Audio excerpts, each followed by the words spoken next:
Um passo, 2 passos, 3 passos, bum! É isso que a Ucrânia planejou para a Rússia em 2026, ao revelar uma abordagem genial de 3 frentes para encerrar instantaneamente a guerra da Rússia. Brilhante! Estrategistas inovadores da Ucrânia criaram esse plano para atingir a Rússia onde mais dói, tanto na Ucrânia quanto dentro da própria Rússia. E ainda elimina algumas das principais vantagens que a Rússia manteve desde o início da guerra. Fique até o final do vídeo, onde vamos revelar como a Ucrânia vai transformar seu plano em realidade para enfraquecer a Rússia. Mas primeiro, vamos focar no primeiro dos 3 passos. Fechar para sempre o espaço aéreo da Ucrânia à Rússia. Segundo o ministro da Defesa da Ucrânia, Mikhailo Fedorov, esta é a primeira de 3 fases para acabar com a guerra da Rússia contra a Ucrânia. Em uma postagem no Telegram, Fedorov explicou o motivo por trás dessa estratégia, afirmando: proteger os civis e a infraestrutura é nossa principal prioridade. Nosso objetivo é identificar 100% das ameaças aéreas em tempo real e interceptar pelo menos 95% dos mísseis e drones. Fica bem claro por que a Ucrânia está começando seu plano para enfraquecer a Rússia com um reforço em suas defesas aéreas. Drones, mísseis e bombas guiadas russas são talvez as principais armas de Putin para enfraquecer o exército ucraniano e aterrorizar a população. Só em janeiro, a Rússia lançou 91 mísseis balísticos contra a Ucrânia, o maior total mensal desde que Putin invadiu. Esses 91 mísseis balísticos fizeram parte de ataques aéreos nos quais a Rússia disparou um total de 158 mísseis, cerca de 5.500 bombas aéreas guiadas e mais de 6.000 drones de ataque contra a Ucrânia. O plano de Putin é sobrecarregar as defesas aéreas da Ucrânia, e a Rússia tem feito isso melhor do que os ucranianos gostariam. No inverno, a Rússia intensificou ataques à rede elétrica da Ucrânia, deixando mais de 1,2 milhão de ucranianos sem energia no fim de janeiro. Os ataques aéreos russos visam mais civis do que alvos militares, como mostra o alto número de vítimas civis na Ucrânia.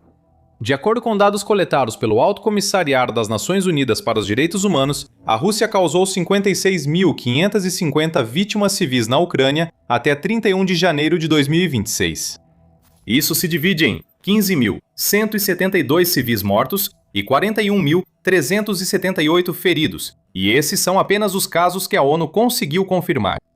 Não é correto dizer que ataques aéreos são a única causa dessas vítimas, mas talvez sejam o maior fator, já que mísseis, drones e bombas russos caem sobre cidades ucranianas quase toda semana. Fedorov afirma que a Ucrânia já possui um plano para reduzir o impacto dos ataques aéreos russos, o que também concluirá a primeira fase da estratégia ucraniana de 3 etapas. Já começou a criação de um sistema de defesa aérea pequeno e multinível, além da ampliação dos interceptores. Mudanças organizacionais já começaram, diz Fedorov, acrescentando que, com o espaço aéreo protegido, o país funciona. A menção aos interceptores é importante. Além de causar danos se atingirem seus alvos, os drones de ataque russos também visam esgotar os recursos de defesa aérea da Ucrânia. Um drone do tipo Shahed custa à Rússia cerca de $35 mil para fabricar, e não é o tipo de alvo no qual a Ucrânia quer desperdiçar um míssil de defesa aérea que pode custar 5 ou 10 vezes mais. Muito melhor para a Ucrânia é desenvolver uma forma de defesa aérea que permita derrubar drones do tipo Shahed usando uma arma que custe menos para fabricar. O que, por sua vez, significa que a Rússia desperdiça mais dinheiro do que consegue extrair da Ucrânia a cada enxame de drone. Entra em cena o drone interceptador. A United 44 informou em 24 de fevereiro que a Ucrânia aumentou a eficácia de seus drones interceptadores, agora responsáveis por destruir 30% dos projéteis lançados pela Rússia. Esses drones são baratos, produzidos em massa, e custam à Ucrânia entre $3 mil e $5 mil cada.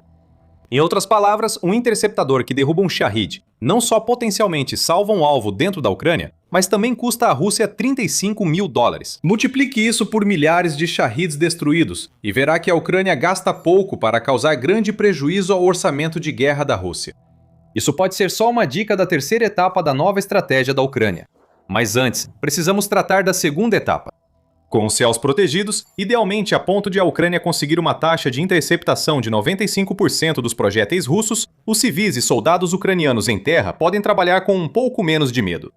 Eles também podem se concentrar na tarefa principal, que é fazer a Rússia perder soldados e equipamentos por cada pedaço de território que conseguirem capturar na Ucrânia. A ideia aqui é que uma defesa mortal é tão boa quanto um ataque forte, porque coloca a Rússia em uma posição em que ela precisa gastar muito mais recursos do que tem disponível. E esse é o segundo estágio: esgotar a Rússia em terra, no mar e no ciberespaço. Fedorov parece focar principalmente nessa área, como explica em sua postagem no Telegram. A linha de frente resiste graças ao heroísmo dos soldados ucranianos. O inimigo paga por cada quilômetro de terra ucraniana. Na região de Donetsk, há 156 soldados por quilômetro quadrado. Nosso parâmetro é mais de 200 ocupantes mortos por quilômetro quadrado, declara Fedorov. A lógica aqui é bem simples. A Rússia tem um número X de soldados. Se a Ucrânia conseguir destruir Y quantidade, que é mais do que X por quilômetro quadrado, então isso destrói completamente as forças armadas russas. A Ucrânia ainda precisa avançar para atingir esse objetivo. Em 2025, a Rússia conseguiu capturar 4.831 quilômetros quadrados na Ucrânia, de acordo com o Instituto para o Estudo da Guerra, ou ISW. Esse número é questionável, pois a Rússia começou a alegar falsamente a conquista de territórios não tomados no fim de 2025, enquanto Putin buscava vantagem para negociações de paz. Se aceitarmos esse número, podemos calcular a taxa de baixas da Rússia por quilômetro quadrado em 2025.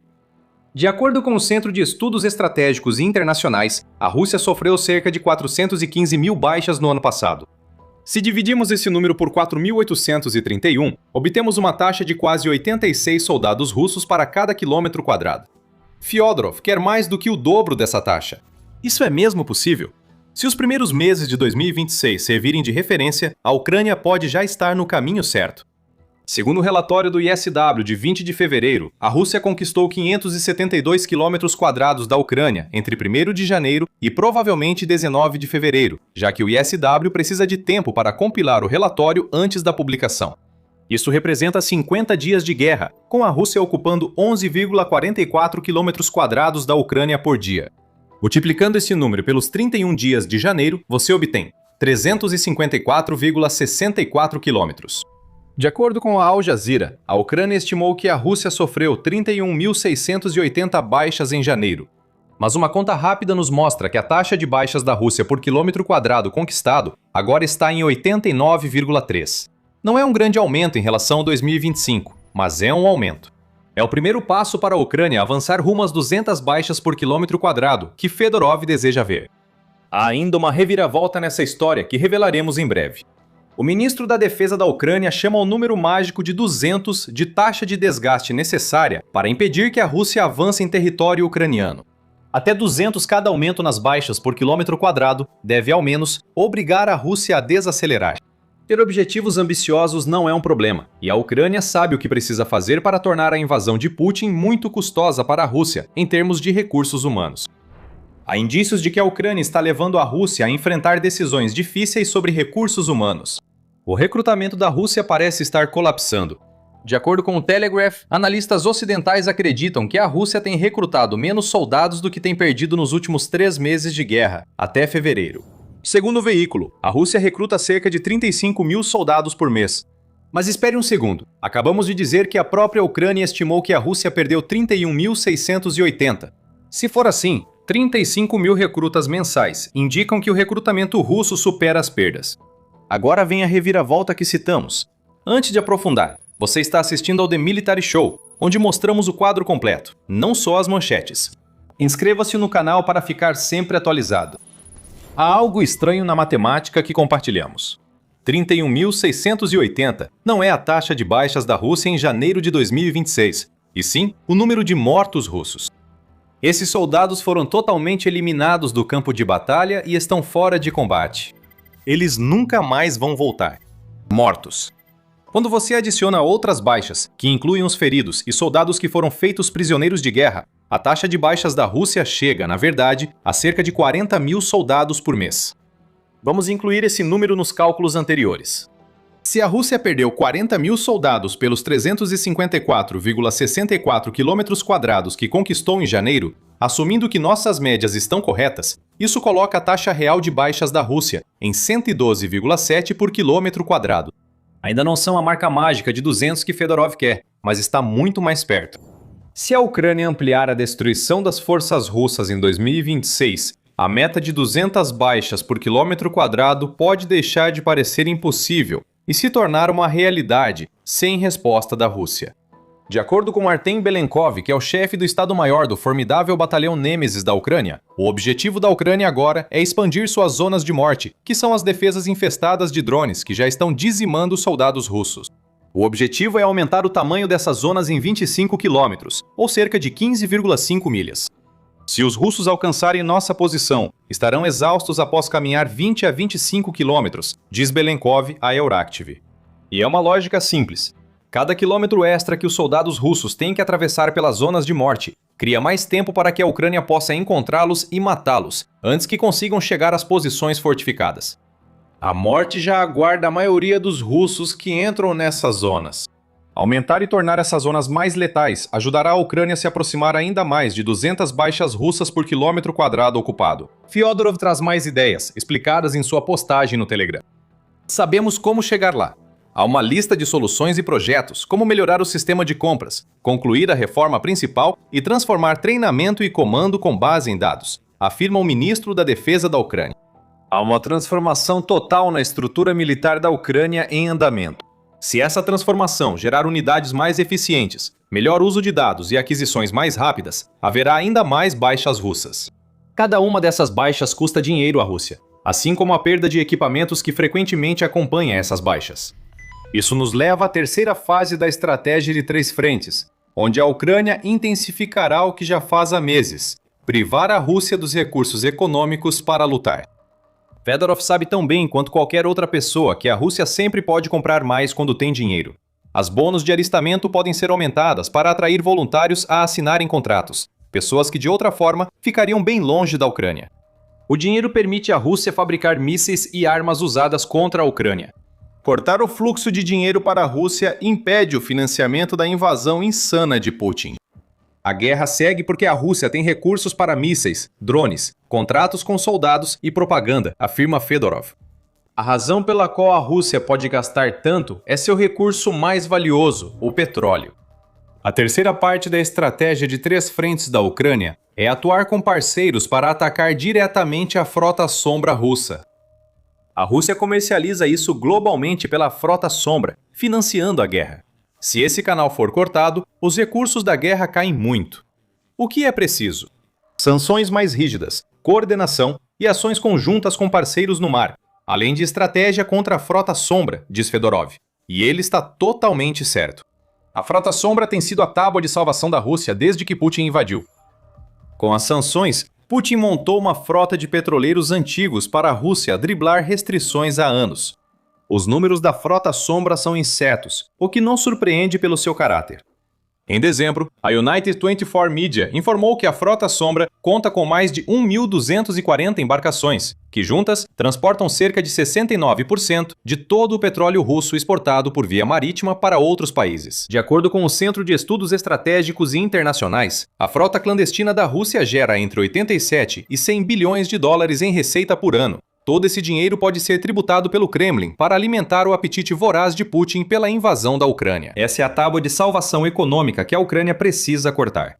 Destruir a frota das sombras não é viável, apesar de a Ucrânia já ter tido algum sucesso com ataques a navios, como o realizado em dezembro contra o Kendil com drones no mar Mediterrâneo. Mais de 1.200 navios é uma quantidade enorme. A Rússia pode comprar mais, pois adquire petroleiros antigos quase inutilizáveis e obtém navios da frota das sombras por preços baixos. Como Fedorov afirma, é necessário ampliar a colaboração entre Ucrânia e parceiros para dificultar o transporte de petróleo pela frota das sombras aos países compradores da Rússia. Sanções e bloqueios ajudam, mas a Rússia costuma escapar rapidamente, trocando bandeira e criando empresas de fachada para esconder a origem dos navios da frota das sombras. Apreensões isoladas ganham manchete, segundo o Royal United Services Institute, mas não bastam para deter toda a frota. Segundo o Instituto Real de Serviços Unidos, o Ocidente deve parar de facilitar a atuação da frota das sombras ao vender petroleiros e permitir que a Rússia drible sanções. A Grécia, apesar das sanções da União Europeia contra a Rússia, ajudou a Rússia a reforçar a frota das sombras, vendendo embarcações. Para o Rússia e possivelmente para a Ucrânia, só haverá mudança real se o Ocidente realmente colocar em prática seu discurso sobre a frota das sombras. Alguns avanços ocorreram. O Grupo do Sete criou uma força-tarefa contra a Frota das Sombras, reforçada pela entrada do Grupo Nórdico-Báltico 8+, formando uma rede de países para reprimir a Frota das Sombras. Rússia afirma que essas forças-tarefa terão bons resultados se incluírem países do Mar do Sul da China, onde navios da Frota das Sombras atuam impunemente e já ameaçaram o restante do tráfego marítimo. Em resumo, é preciso fazer mais. Se a Ucrânia concluir as 2 primeiras fases do plano em 3 etapas, poderá focar em trabalhar com parceiros para destruir a Frota das Sombras. Uma campanha de apreensões e fechamento de brechas custará bilhões de dólares à Rússia em vendas de petróleo. Verba que o Kremlin não poderá tributar, enquanto o déficit orçamentário tende a triplicar a meta oficial para 2026. Toda a perda econômica causada pela Ucrânia enfraquece a máquina de guerra de Putin. Segundo Fyodorov, a Ucrânia quer tornar a invasão tão inviável economicamente para a Rússia quanto militarmente. No início do vídeo, pedimos que ficasse até o final para revelar como a Ucrânia quer realizar esse plano. Agora a questão é, como executar um plano em 3 etapas? Criando um processo de implementação em 3 fases. Ao finalizar sua postagem no Telegram, Fedorov destacou 3 ações essenciais para a Ucrânia realizar seus planos. Primeiro, fortalecer parcerias. Cooperação garante recorde de ajuda internacional este ano. Segundo Fedorov, a primeira fase prioriza a compra de drones, salários estáveis para militares e fortalecimento das defesas aéreas e outras demandas do sistema de defesa. Inclua a intenção da Ucrânia sobre a Frota Fantasma e verá um país focado em fortalecer alianças contra as ações de Putin, enfraquecendo ainda mais a Rússia. Sobre o segundo passo, é garantir que a Ucrânia mantenha vantagem tecnológica sobre a Rússia. Manter-se pelo menos 10 passos à frente do inimigo em cada ciclo tecnológico e liderar a guerra da inovação, como diz Fedorov, é uma área em que a Ucrânia se destaca. Como aponta o National Interest, a Ucrânia virou um porco-espinho de aço que fere a Rússia sempre que Putin ordena um ataque. A inovação constante define as ações da Ucrânia, tanto que cerca de 80% das baixas russas são causadas por veículos não tripulados. Com seu plano de drones interceptores, a Ucrânia agora está direcionando essa inovação para sua defesa aérea. Mais virão à medida que novos veículos não tripulados forem desenvolvidos, e a Ucrânia implementar cada vez mais inteligência artificial de maneiras que a Rússia nem consegue imaginar. A Ucrânia deve se sobressair na matemática da guerra. Quanto mais dados a Ucrânia tiver, mais pode prejudicar a Rússia. Com o EBAL via Delta, já recebemos dados de alta qualidade do campo de batalha. O próximo passo é usar os dados como força decisiva. Enxergar mais, pensar mais rápido e atacar com precisão, afirma Fedorov. Com dados, a Ucrânia detecta ataques aéreos próximos. Ela pode estudar os navios da Frota Fantasma para trabalhar com parceiros e neutralizá-los, além de avaliar o sucesso dos esforços e ajustar o que for necessário para atingir a meta de 200 baixas russas por quilômetro quadrado. Os dados são essenciais para a Ucrânia e impulsionam a inovação, etapa fundamental do segundo passo da estratégia de 3 fases. O que percebemos nisso tudo é que Fedorov tem um plano tão extraordinário que pode arruinar toda a invasão da Rússia. Em algumas partes da Ucrânia, o plano de Fedorov, especialmente no que diz respeito à inovação e à imposição de baixas, já está bem avançado. O Grupo Lazar exemplifica o que Fedorov deseja para todo o exército ucraniano, tendo se tornado tão eficiente que a caça a soldados russos virou uma operação estilo McDonald's 24 horas por dia, 7 dias por semana. Algo inacreditável ocorreu agora na Ucrânia. Foi um feito histórico quando a tripulação de um tanque ucraniano Leopard 2 A6 conseguiu um abate considerado impossível. E não é só isso. Em outra região da Ucrânia, foi implantada uma máquina de matar imparável, diferente de tudo que as forças russas já enfrentaram. Drone após drone foi enviado para detê-lo. Todos falharam. Agora, a Rússia tem que lidar com uma revolução dos tanques ucranianos, que está destruindo suas forças. Vamos começar com o Leopard 2 A6. Em 8 de abril, Euromaidan Press relatou que a Ucrânia conseguiu um abate recorde a uma distância que um Leopard 2 A6 não deveria alcançar. O tanque ocidental se transformou em um rifle de precisão devastador, ao conseguir acertar diretamente um T-72B3 russo a uma distância de 5,5 km, ou cerca de 3,4 milhas. Isso não deveria acontecer. Tanques não são projetados para esse alcance, mas, segundo a Ucrânia, ela fez uma das eliminações de tanque contra tanque mais longas já registradas. A pergunta óbvia precisa ser feita: como? Uma combinação de precisão incrível, a ponto de o projétil do Leopard precisar atingir uma parte vulnerável do T-72B3 russo a uma distância tão absurda, e um forte controle de tiro em condições hostis seriam os fatores-chave. Há muitas incógnitas no relato, e Army Recognition observa que não se sabe em que condições ocorreu a destruição. Sabemos que o Leopard 2A6 não foi feito para isso. O canhão Rheinmetall 120mm L55 de alma lisa instalado no tanque impressiona, pois foi projetado para aumentar a velocidade do projétil e manter a letalidade a longa distância. Projéteis de energia cinética podem alcançar mais de 1.700 metros por segundo, ou cerca de 3.800 milhas por hora, ao serem disparados por esse canhão. Então, não é como se um projétil de tanque viajando pouco mais de 3 milhas para alcançar seu alvo estivesse fora de cogitação. Pelo menos quanto à velocidade, um projétil cinético atingiria esse alvo em menos de 1 segundo. Curiosamente, o projétil de energia cinética DM-53 pode ser disparado a uma distância de 5.000 metros, segundo o Army Recognition, em outro relatório. Isso é só 500 metros a menos que o ataque recorde da Ucrânia, tornando o feito alegado pelo país mais plausível. No entanto, alcance e velocidade não são os únicos obstáculos que poderiam impedir a realização de uma eliminação como essa. Outros fatores precisam se encaixar. O alvo pretendido precisa estar lento ou parado. Isso é uma possibilidade real com o T-72. Mesmo com o tanque russo em movimento, o fato de um projétil DM-53 levar cerca de 1 segundo para atingi-lo tornaria esse movimento quase irrelevante. Muito mais desafiadora é a coordenação que seria necessária para tornar possível um ataque como esse em primeiro lugar. Afinal, a tripulação do Leopard 2A6 da Ucrânia não poderia ver o T-72 russo de tão longe. Outro fator deve ter possibilitado esse ataque. Esse fator pode ter sido o uso de drones. Para realizar um ataque assim, especialmente um que, segundo relatos, permitiu à Ucrânia destruir um tanque russo de frente, é preciso muito trabalho antes de atirar. As áreas vulneráveis do T-72, anel da torre, escudo do canhão e parte inferior da blindagem frontal precisariam estar expostas e alinhadas para que um projétil cinético de um Leopard 2A6 ucraniano as atingisse. Não bastava localizar um tanque russo e atirar de longe. Era preciso monitorar o alvo até ele se posicionar para que a Ucrânia disparasse com precisão. Os drones possivelmente foram usados.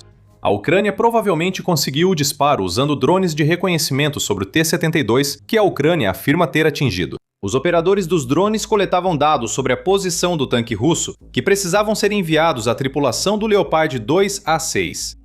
Essa tripulação, pelo menos, tem algumas ferramentas úteis em seu arsenal. O Leopard 2A6 possui sistemas avançados de controle de tiro e mira, incluindo a mira estabilizada do atirador EMIS-15, que pode combinar imagem térmica e um telêmetro a laser para permitir que o alvo seja adquirido em qualquer condição. Novamente, a grande distância envolvida teria sido um problema, mas com os dados sendo enviados de volta para a tripulação pelos operadores de drones de reconhecimento, é possível que essas ferramentas de aquisição de alvos pudessem ter sido usadas para alinhar um disparo a uma distância que a tripulação do tanque mal conseguiria enxergar. O controle de tiro do Leopard 2A6 também ajudaria aqui. Esse sistema calcula constantemente a distância, o tipo de munição, variáveis ambientais, condições do vento, altitude do veículo e o desgaste do canhão. Tudo isso combinado para permitir que a tripulação tenha uma boa probabilidade de acerto no primeiro disparo a uma distância de até 3 km. A Ucrânia diz ter ampliado essa distância em 2,5 km. A tripulação do tanque teria precisado considerar a perda de velocidade e energia cinética do projétil. Os dados coletados por operadores de drones podem ter sido essenciais para superar os desafios de atingir alvos distantes com projéteis de tanque. Muito disso é especulativo. Além da própria afirmação, a Ucrânia não explicou como seu Leopard 2A6 conseguiu realizar esse disparo, o que nos leva à grande ressalva. Até o momento da criação deste vídeo, não há dados de sensores ou imagens que comprovem a alegação da Ucrânia de ter realizado esse disparo recorde. Isso não significa que os dados não estejam disponíveis. A Ucrânia pode muito bem ter conseguido e optou por não divulgá-los para não revelar os segredos de como realizou essa eliminação recorde. Mas até que essa informação seja fornecida, tudo o que podemos fazer é especular sobre como a Ucrânia conseguiu essa eliminação impossível. Podemos especular sobre o significado disso, e para a Rússia surge um problema real. A Ucrânia relata um ataque de longo alcance com um tanque Leopard 2A6 e converte tanques Leopard 1A5 antigos em artilharia improvisada, capazes de destruir alvos a distâncias ainda maiores do que os 5,5 km desse disparo recorde. Em 7 de abril, a Defense Express informou que a Ucrânia está transformando alguns Leopard 1 A5 em algo parecido com obuseiros autopropulsados, com alcance de 12 km ou 7,45 milhas. Segundo o veículo de imprensa, com novos canos, o alcance pode chegar a 18 km ou pouco mais de 11 milhas. Isso é um grande problema para a Rússia, especialmente porque a Ucrânia relata que os tanques de fabricação alemã têm um nível de precisão que permite destruir alvos em 3 ou 4 disparos, enquanto os equivalentes da era soviética da Rússia precisariam de até 7 disparos para eliminar o mesmo alvo. Mais uma vez, estamos vendo a Ucrânia utilizar seus tanques para propósitos além daqueles para os quais foram originalmente projetados. Um Leopard 2 A6 não deveria acertar diretamente tanques inimigos a uma distância de 5,5 km, e um Leopard 1 A5 com seu canhão padrão L7 de 105 mm não foi feito para o tipo de fogo indireto que a Ucrânia está usando o tanque atualmente. A engenhosidade sempre foi marca da defesa ucraniana contra a Rússia. O país tem a capacidade de identificar pontos fortes nos equipamentos ocidentais, que está recebendo que nem mesmo os próprios fabricantes desses equipamentos haviam considerado. A Ucrânia pode receber apoio de parceiros ocidentais para transformar tanques Leopard em armas de fogo indireto. Em 19 de março, a TCH informou que a Bélgica havia entregue um carregamento de tanques Leopard 1 A5BE, anunciado em abril de 2025. Esses tanques possuem a torre Coquerel 3105, que carrega o canhão Coquerel HP, capaz de realizar fogo indireto eficaz a partir de uma posição coberta. Esses tanques seriam os Leopard, que, segundo a Defense Express, a Ucrânia usa como artilharia improvisada? É possível. Para a Rússia, nada disso é uma boa notícia. Se a Ucrânia chegou ao ponto de conseguir destruir tanques com outros tanques nas distâncias que estão sendo mencionadas agora, a Rússia tem um problema. Seus tanques não têm se destacado na Ucrânia. Uma combinação de armas antitanque, minas e drones levou a Rússia a sofrer 11.848 perdas de tanques até 10 de abril. A Rússia não precisa que a Ucrânia descubra como adicionar tanques ao arsenal de armas que vem usando para destruir os blindados russos. Afinal, não é como se a Rússia estivesse conseguindo repor bem os tanques que perdeu. Em relatório de fevereiro para Forbes, David Hamblin revelou que a Rússia diz ter acelerado a produção dos supostamente imbatíveis tanques T-90M para 250 unidades anuais. Uma matemática básica nos mostra que essa taxa de fabricação não vai fazer muita diferença para compensar as perdas que estão chegando perto de 3.000 por ano. Mas ao considerar que a UVZ, fabricante estatal de tanques da Rússia, pode estar manipulando os números e poderia, na verdade, estar produzindo menos de 100 tanques por ano, a Rússia enfrenta um problema ainda maior. A Ucrânia diz que pode atingir tanques com outros tanques. A Rússia não está em posição de substituir os blindados da série T, que, segundo relatos, a Ucrânia está atingindo a distâncias tão grandes que esses blindados nem conseguem ver o que está vindo. E de alguma forma, apesar de tudo isso, fica ainda pior para a Rússia. Outra coisa que aconteceu na Ucrânia pegou as forças de Putin completamente de surpresa, e isso contribui para o trabalho da Ucrânia de transformar seus tanques em artilharia improvisada. Os tanques da Ucrânia estão se tornando verdadeiros gigantes defensivos, e vamos explicar como isso acontece. Mas antes disso, este é um lembrete rápido de que você está assistindo ao The Military Show. Se você ainda não se inscreveu, agora é o momento perfeito para clicar no botão e nunca perder um vídeo. Aqui vai uma pergunta rápida. No que dá um tanque contra 52 drones? Se você disse um tanque destruído, você estaria certo em praticamente qualquer outro momento durante a guerra. Um dos motivos pelos quais os tanques foram deixados em segundo plano na guerra é que os drones se mostraram incrivelmente eficazes em neutralizá-los. No entanto, a Ucrânia mudou o jogo mais uma vez. Agora a resposta para essa pergunta é: 52 drones abatidos e um tanque ainda está atirando. Tente adivinhar que tipo de tanque resistiu a um ataque de 52 drones. É um Leopard. No dia 6 de abril, a United 24 Media informou que um ataque de um dia inteiro realizado por operadores de drones russos contra apenas um dos tanques Leopard 1A5 da Ucrânia resultou em fracasso total. O tanque, equipado com defesas antidrone como grades, paletes de madeira, redes e remendos de blindagem, resistiu a um ataque de drones FPV e Molniya, continuando a dar apoio de fogo às tropas ucranianas em solo. Operado pela 5ª Brigada Mecanizada Pesada Separada da Ucrânia, que utiliza tanques Leopard fornecidos por apoiadores europeus, o veículo também tinha cabos de aço desenrolados, conhecidos como Sistema de Defesa Ouriço nas laterais. Esses cabos são engenhosos e conseguem quebrar as hélices de um drone antes que ele chegue ao alvo. O drone ainda explode, mas sem contato direto com o tanque, permitindo que o blindado sobreviva para lutar novamente. O tanque Leopard modificado da Ucrânia suportou o fogo por tempo suficiente para manter os operadores escondidos, apesar das tentativas da Rússia de forçá-los a sair. A única desvantagem foi que o tanque Leopard ucraniano destruidor de drones estava parado. Mas mesmo isso não é um problema tão grande quanto você pode imaginar. Como dissemos antes, a Ucrânia transforma muitos tanques Leopard 1A5 em artilharia improvisada. Aqui o foco não é a movimentação, mas posicionar o tanque em cobertura para atacar repetidamente as posições russas. Quando esse objetivo pode ser alcançado por um Leopard que também está equipado com tantas defesas que a Rússia não consegue destruí-lo com drones, você obtém resultados devastadores. Posições russas são destruídas por fogo de tanque. A Ucrânia consegue manter seu tanque Leopard e vai movê-lo para outra posição assim que as defesas russas forem destruídas. A Rússia não esperava por isso. Após 4 anos perdendo tanques para as defesas ucranianas, as forças de Putin aprenderam que tanques já não mudam o rumo da guerra como antes. Mesmo assim, a Ucrânia segue criando formas inovadoras de usar uma tecnologia que ela mesma quase tornou obsoleta. Os tanques não estão mais sendo usados como deveriam ser usados. Eles viraram franco-atiradores de longo alcance, artilharia devastadora contra posições inimigas, gigantes defensivos que obrigam a Rússia a gastar drones antes de aparecerem ilesos. O jogo dos tanques mudou e a Ucrânia atua para consolidar essa mudança de diversas formas. Revisemos o que a Ucrânia diz ter conseguido com seu tanque Leopard 2 A6. Se o ataque a 5,5 km for confirmado, isso nos mostra que a Ucrânia pode levar o que antes era considerado o limite máximo de seu equipamento a novos patamares. Esse tipo de eliminação dificilmente mudará a guerra. Drones seguem sendo os principais destruidores de tanques que a Ucrânia emprega.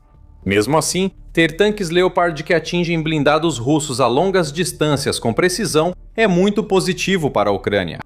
Isso mostra como a Ucrânia ficou eficiente em criar redes de compartilhamento de dados em áreas específicas do campo de batalha.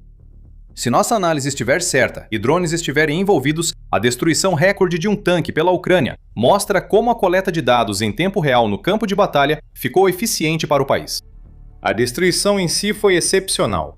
Pode ser um evento único, mas as ramificações da capacidade cada vez maior da Ucrânia de se comunicar dentro de suas forças são o verdadeiro problema para a Rússia, especialmente agora que as forças de Putin estão lidando com problemas de comunicação, causados pela perda do Starlink e pela própria repressão de Putin ao aplicativo de mensagens Telegram. Além das preocupações da Rússia com tanques, destaca-se a eficácia dos blindados ucranianos e seu uso estratégico. Durante anos, os tanques Tartaruga criados por Ucrânia e Rússia foram motivo de piada por suas grades de proteção ineficazes contra drones e foguetes antitanque. Esses tanques Tartaruga eram considerados desajeitados e geralmente destruídos antes de chegar à posição, pois a blindagem extra os deixava lentos demais para escapar das armas que deveriam suportar. A Ucrânia surpreendeu ao reverter todas essas críticas com uma solução tão simples que até parece incrível que ninguém tenha pensado antes. Se os tanques Tartaruga não conseguem se mover bem, então simplesmente não os faça se mover. Em vez disso, equipe esses tanques com defesas anti-drone, garantindo que as torres ainda possam girar o suficiente para que os tanques sejam capazes de atingir alvos à distância. Foi isso que vimos com o Leopard 1A5, que resistiu a 52 ataques de drones. A Ucrânia também tem convertido seus tanques M1A1 Abrams em monstruosidades defensivas, propositalmente lentas. As tripulações dos Abrams ainda controlam suas torres, mesmo com as defesas pesadas dos tanques. Isso permite que avancem devagar e ataquem posições russas, adicionando fogo de artilharia improvisada semimóvel ao fogo estacionário de longo alcance dos Leopard 1A5 modificados da Ucrânia. A Ucrânia achou formas inovadoras de usar esses tanques numa guerra moderna, em que os tanques parecem quase irrelevantes. E isso não se limita a disparos letais de longo alcance e nas modificações inteligentes. Em um relatório de 2 de abril, o Business Insider revelou que a Ucrânia também aprimorou o treinamento de suas tripulações de tanques, especificamente para as equipes que vão operar os carros de combate Leopard 2 A4 do país. A Ucrânia passou a usar headsets de realidade mista no treinamento, permitindo formar operadores de tanque sem que precisem entrar nos veículos. O treinamento pode acontecer enquanto o operador está sentado em uma cadeira e usando um headset de realidade virtual. A Ucrânia agora possui 39 sistemas de realidade virtual para esse fim, todos fornecidos por uma empresa norueguesa chamada Find Reality, como parte de um acordo de 8 milhões e 450 mil dólares. Pode parecer muito dinheiro, mas a Ucrânia recupera esse valor facilmente. O treinamento em realidade mista permite que operadores ucranianos aprendam a disparar projéteis de tanques sem usar munição real. Eles também evitam dirigir tanques, reduzindo o desgaste e os custos de manutenção dos blindados ucranianos. Outro benefício é que a Ucrânia pode manter seus tanques ocultos até serem necessários. Tanques de treinamento viram alvos, mas com realidade mista, a Ucrânia faz esses alvos sumirem. A Ucrânia acaba de fazer história. Uma tripulação de um Leopard 2A6 acabou de realizar um tipo de abate que deveria ser impossível. O desafio dos tanques ucranianos para a Rússia vai além de um simples abate isolado. A coordenação de campo da Ucrânia melhora enquanto a infraestrutura de comunicações da Rússia colapsa. Com novas técnicas e métodos, a Ucrânia transforma seus tanques em armas letais, mostrando engenhosidade com armas ocidentais além do esperado. A Ucrânia passou 4 anos mostrando ser mestre em tirar o máximo proveito do que tem. E isso não se aplica apenas aos tanques. Algo desumano está vindo atrás dos soldados de Putin. Todo russo que teve o azar de ser enviado para a linha de frente na Ucrânia temia que essa coisa ganhasse vida. Mas agora ela está aqui.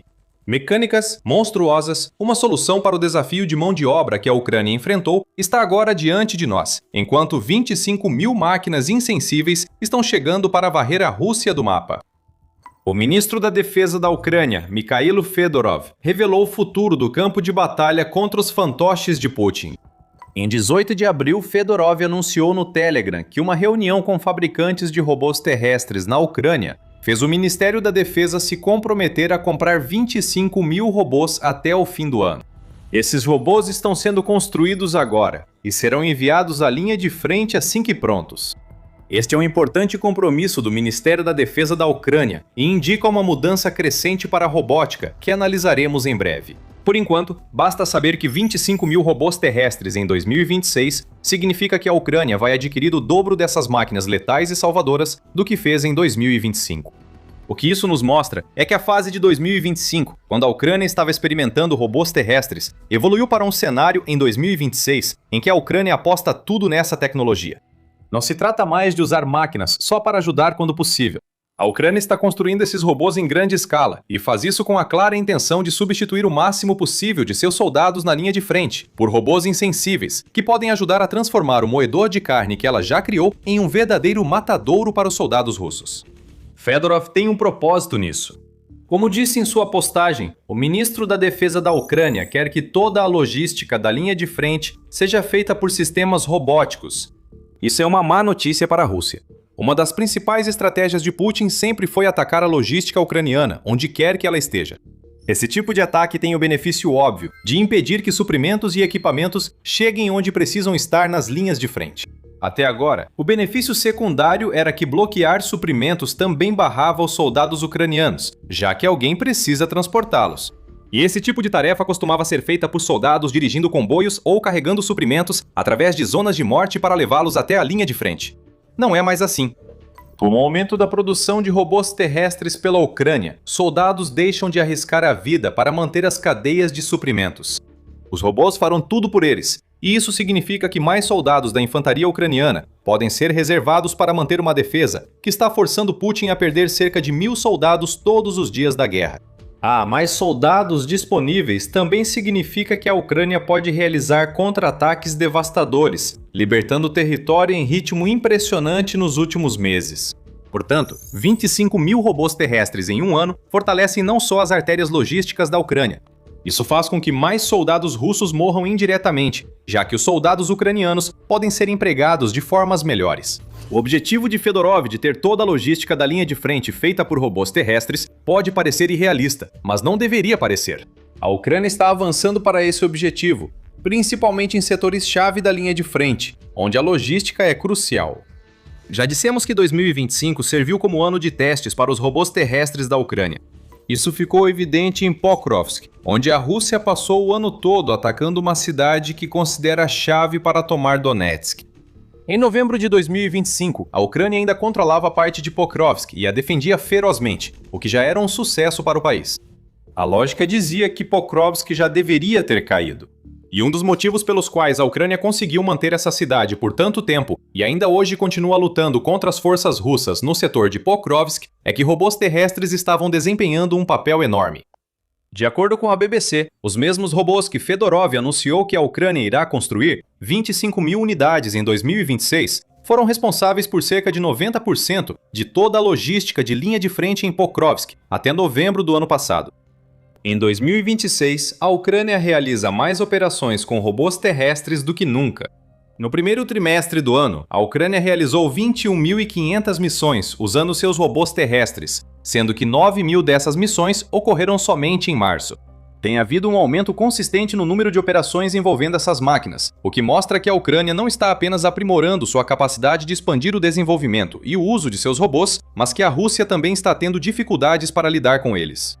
Afinal, os números demonstram que a Ucrânia está realizando várias missões com todos os seus robôs.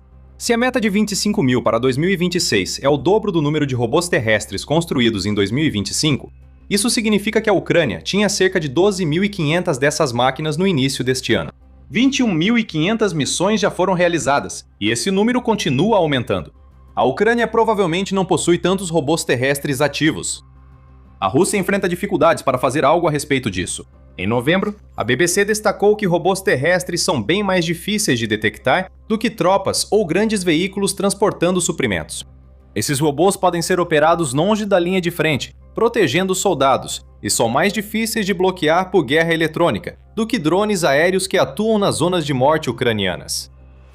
Não é correto dizer que os robôs terrestres da Ucrânia são imparáveis, mas são bem difíceis de deter, por isso a Rússia os teme. O que os soldados de Putin deveriam fazer diante de um novo inimigo que não sente, não hesita e entra nas zonas de conflito mais intensas sem se preocupar com a própria segurança? A única saída é torcer para que localizem o robô terrestre e consigam destruí-lo. Como verá a seguir, esses robôs fazem bem mais do que missões logísticas para a Ucrânia. Mas vamos voltar ao número principal por um momento. 25 mil robôs terrestres serão construídos em 2026. Como isso é possível? A Agência de Aquisições de Defesa da Ucrânia já tem seus pedidos e está assinando contratos para todos os lados. Até agora, essa agência já assinou 19 contratos com fabricantes de robôs terrestres, que juntos somam cerca de 250 milhões de dólares. Isso é uma quantia considerável de dinheiro para a Ucrânia. Está sendo entregue por contratos que garantem a sustentabilidade das empresas centrais à estratégia terrestre. A United 24 Media informa que Fedorov diz que contratos de aquisição agora oferecem prazos maiores aos fabricantes. Isso não indica que esses fabricantes tenham mais tempo para criar robôs terrestres específicos. Em vez disso, eles estão sendo contratados por períodos mais longos do que nunca, o que significa que eles têm a estabilidade que vem de saber que terão uma renda de longo prazo. Estabilidade traz sustentabilidade. Empresas que conhecem suas receitas podem planejar melhor e criar cadeias de suprimentos estáveis para cumprir contratos. Há tanta revolução nos bastidores da indústria de robôs terrestres da Ucrânia, quanto no campo de batalha. Destaco que essa mudança na aquisição e produção não se limita ao setor terrestre da robótica na Ucrânia. Fedorov e o Ministério da Defesa investem em todas as áreas. Segundo o Kiev Independente, a Ucrânia está criando um ecossistema de defesa com o IA, envolvendo 200 empresas que desenvolvem tecnologias de drones. As 19 empresas que trabalham em robôs terrestres se juntam a dezenas de outras que estão desenvolvendo drones FPV, híbridos de mísseis de longo alcance com drones, e drones marítimos que preenchem a lacuna criada pelo fato de a Ucrânia não ter uma marinha significativa. No campo da IA, essas empresas registraram mais de 300 desenvolvimentos relacionados à inteligência artificial na plataforma Brave One da Ucrânia, que funciona como um centro para o país distribuir financiamento aos seus desenvolvedores de drones e robôs. A inteligência artificial já é usada em mais de 70 sistemas no campo de batalha. Isso é importante, pois mostra que a Ucrânia não foca só em quantidade. 25 mil robôs terrestres até o final de 2026 é um número impressionante. Mas a Ucrânia também está trabalhando ativamente com seus fabricantes para tornar esses robôs melhores, mais fortes e mais inteligentes. Precisamos ser mais rápidos que o inimigo em todas as etapas, afirma Fedorov. Uma das maneiras de fazer isso é dar espaço aos seus melhores talentos, dando a eles tudo o que precisam para ter sucesso. Esse é outro ponto da revolução dos robôs terrestres na Ucrânia que Fedorov busca aprimorar, e vamos mostrar como. Antes disso, lembre-se, você está assistindo ao Programa Militar. Se ainda não se inscreveu, aproveite para apertar o botão agora. Já abordamos a questão financeira dos contratos entre a Ucrânia e seus fabricantes de robôs terrestres. O Ministério da Defesa faz ainda mais para garantir que os fabricantes entreguem o que a Ucrânia precisa. Segundo Fedorov, a Ucrânia teve um problema criado por ela mesma com seus fabricantes de robôs terrestres. A Ucrânia aprovou uma lei tributária que sujeitou alguns fabricantes ao imposto sobre valor agregado, causando atrasos. Fedorov afirma que a Ucrânia busca resolver os problemas contratuais causados pela mudança tributária, permitindo que fabricantes ucranianos com contratos sigam seu trabalho sem temer cobranças futuras. A aceleração também está na mente de Fedorov, e novamente, medidas foram tomadas para tornar o processo de passar da ideia para o desenvolvimento e, em seguida, para o campo de batalha o mais rápido possível. O financiamento para robôs terrestres foi sincronizado, diz o ministro da Defesa da Ucrânia, o que está permitindo que a Ucrânia se comprometa com um aumento significativo no volume de compras muito mais rapidamente do que faria anteriormente. Além disso, o Ministério da Defesa está acelerando ativamente a conclusão dos contratos para que os fabricantes comecem a trabalhar mais rápido e sem ter que lidar com tanta burocracia. Como Fedorov disse, o país que agir mais rápido sairá por cima na guerra da Ucrânia.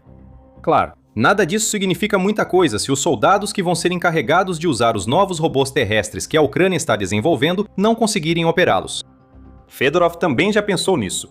Ele anunciou no Telegram a criação de um centro de competência em veículos terrestres não tripulados no Ministério da Defesa. Esse centro atuará junto ao Estado-Maior ucraniano e às Forças Armadas para acelerar a adoção dos NRCs, nome dado pela Ucrânia aos robôs terrestres, na linha de frente, e será um centro único para os fabricantes, diz Fedorov.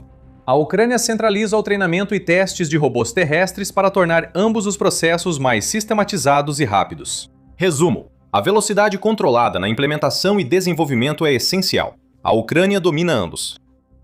Isso mostra que a Ucrânia está usando no campo de batalha o que a Rússia nunca esperava ver.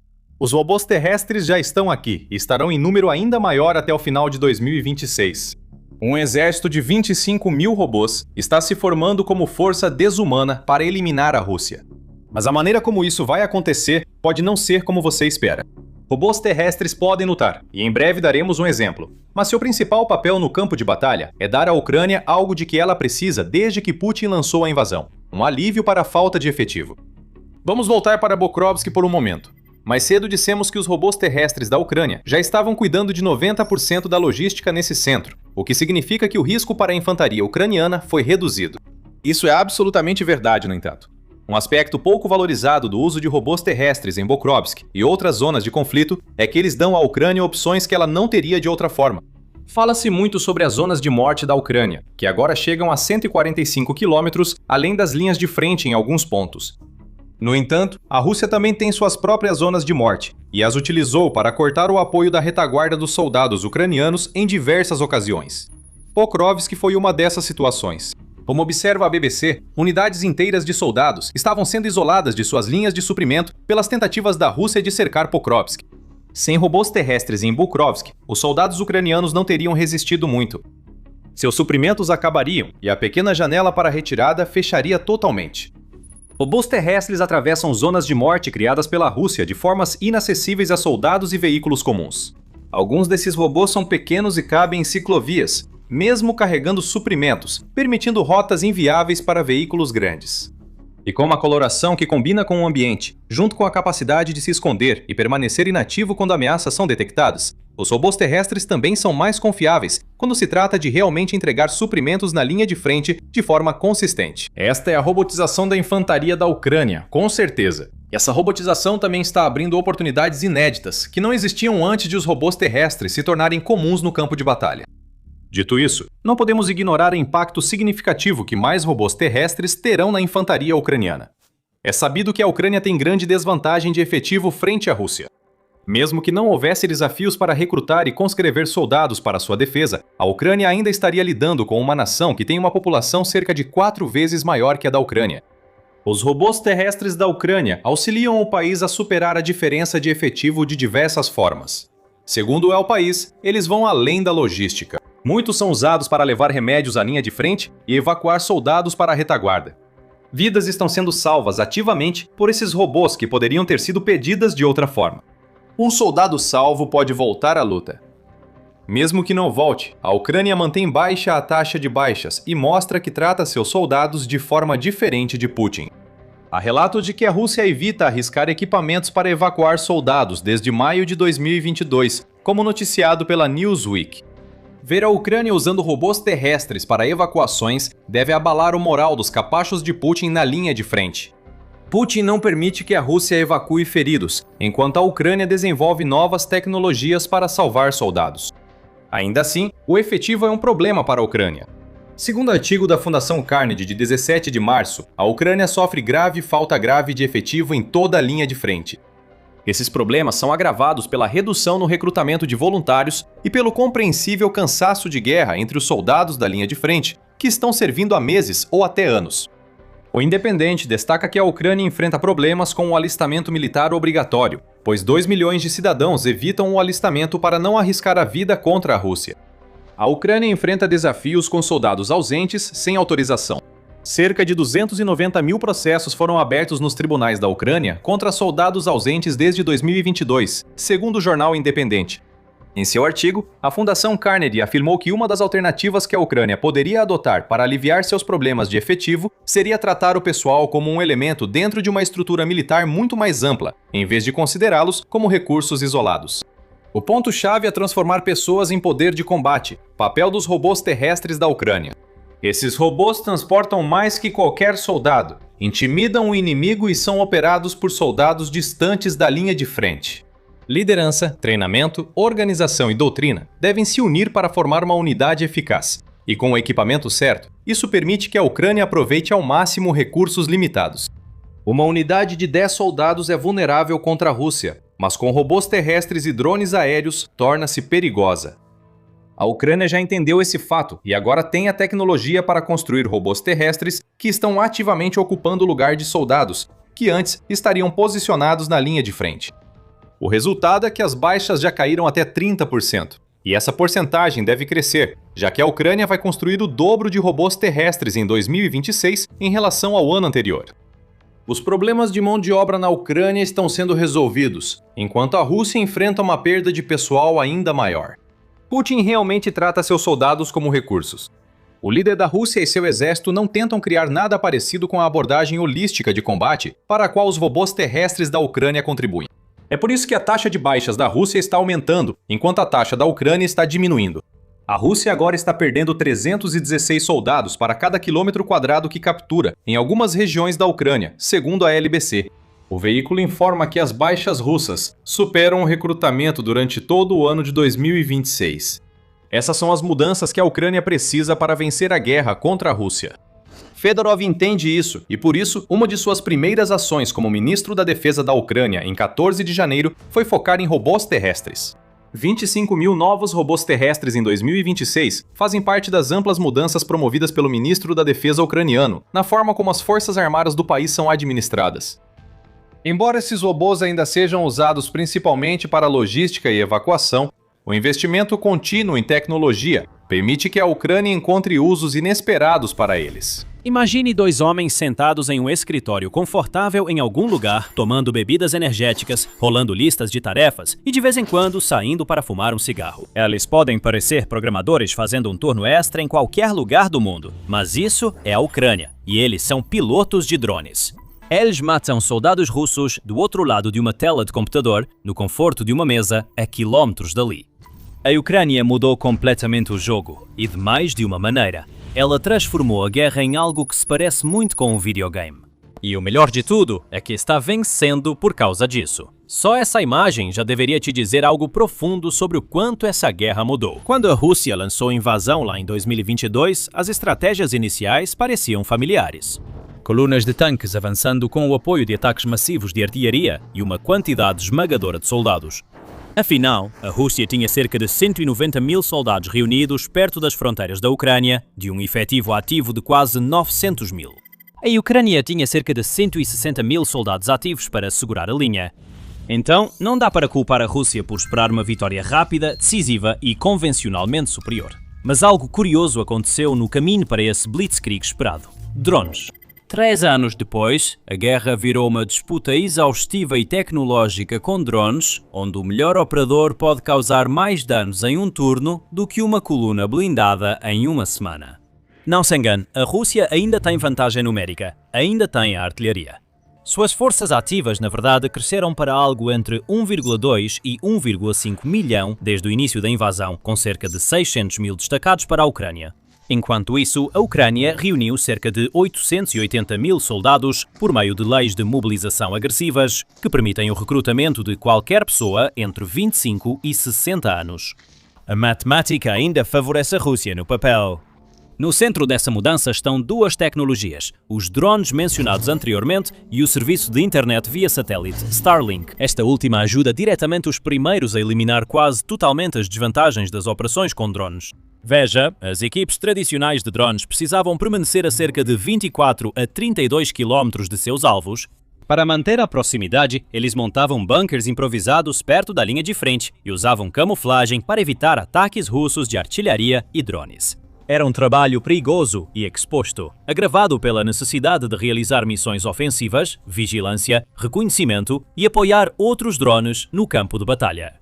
À medida que a Rússia melhorava seus drones, como os FPV com fibra óptica que evitam bloqueadores de sinal, as posições na linha de frente tornaram-se ainda mais letais.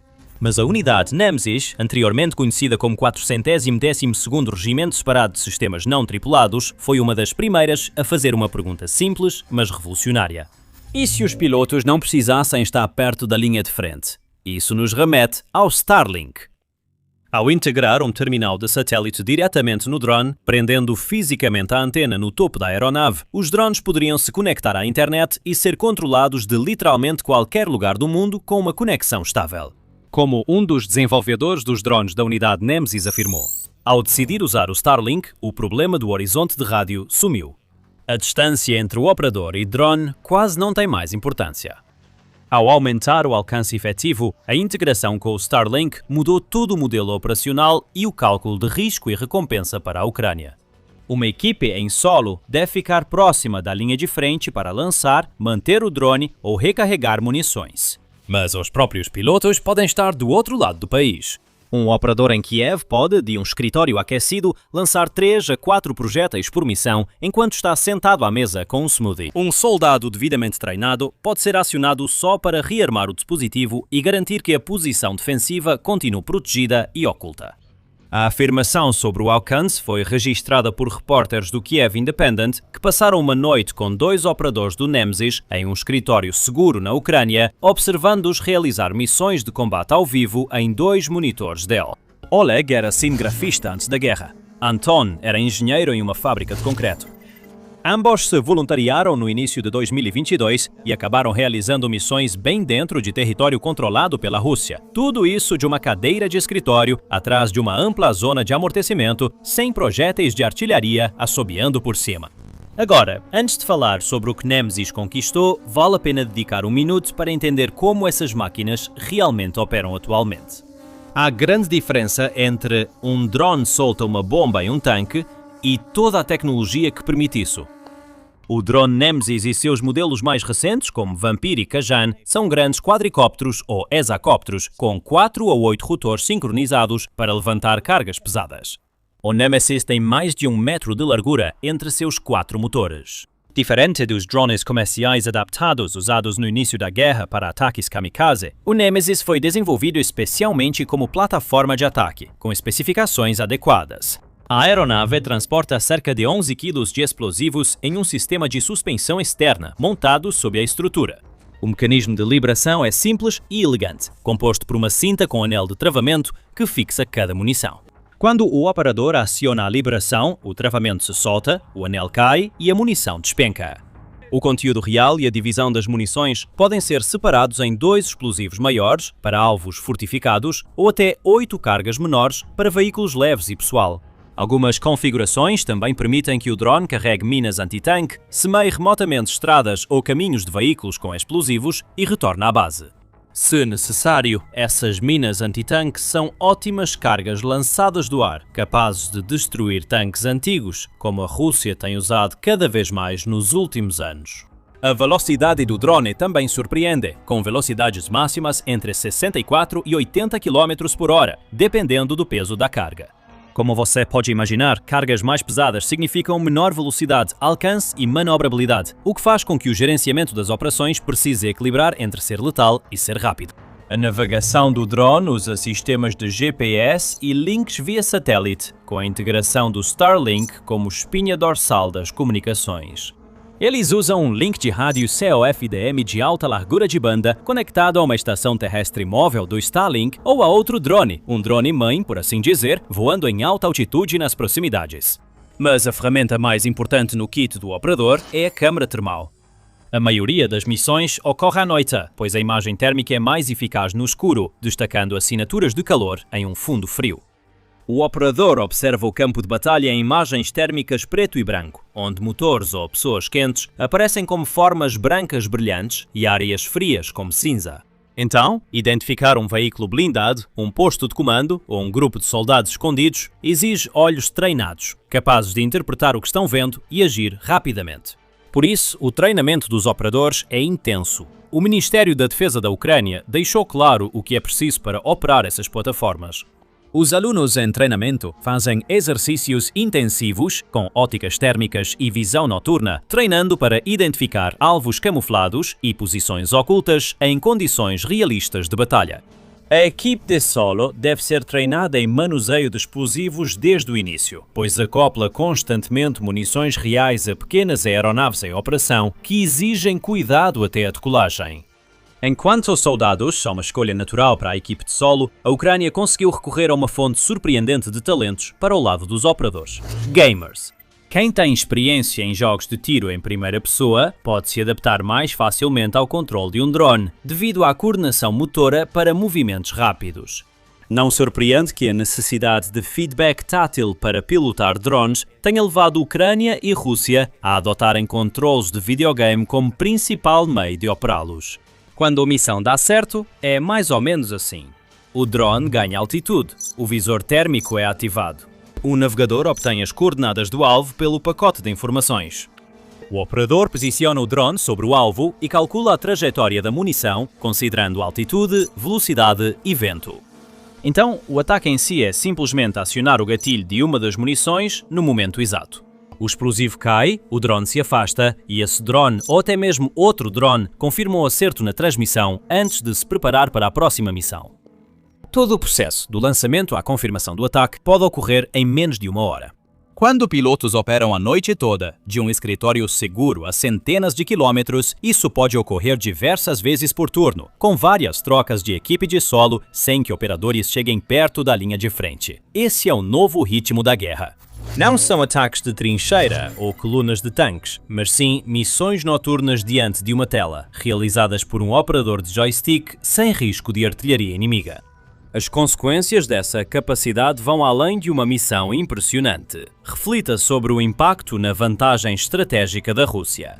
Nos últimos 3 anos, uma das armas mais eficazes de Moscou tem sido sua disposição em sacrificar vidas. A Rússia realizou ataques em ondas humanas, usando grandes grupos de infantaria para tentar sobrecarregar as defesas ucranianas pelo número, aceitando muitas baixas para avançar lentamente.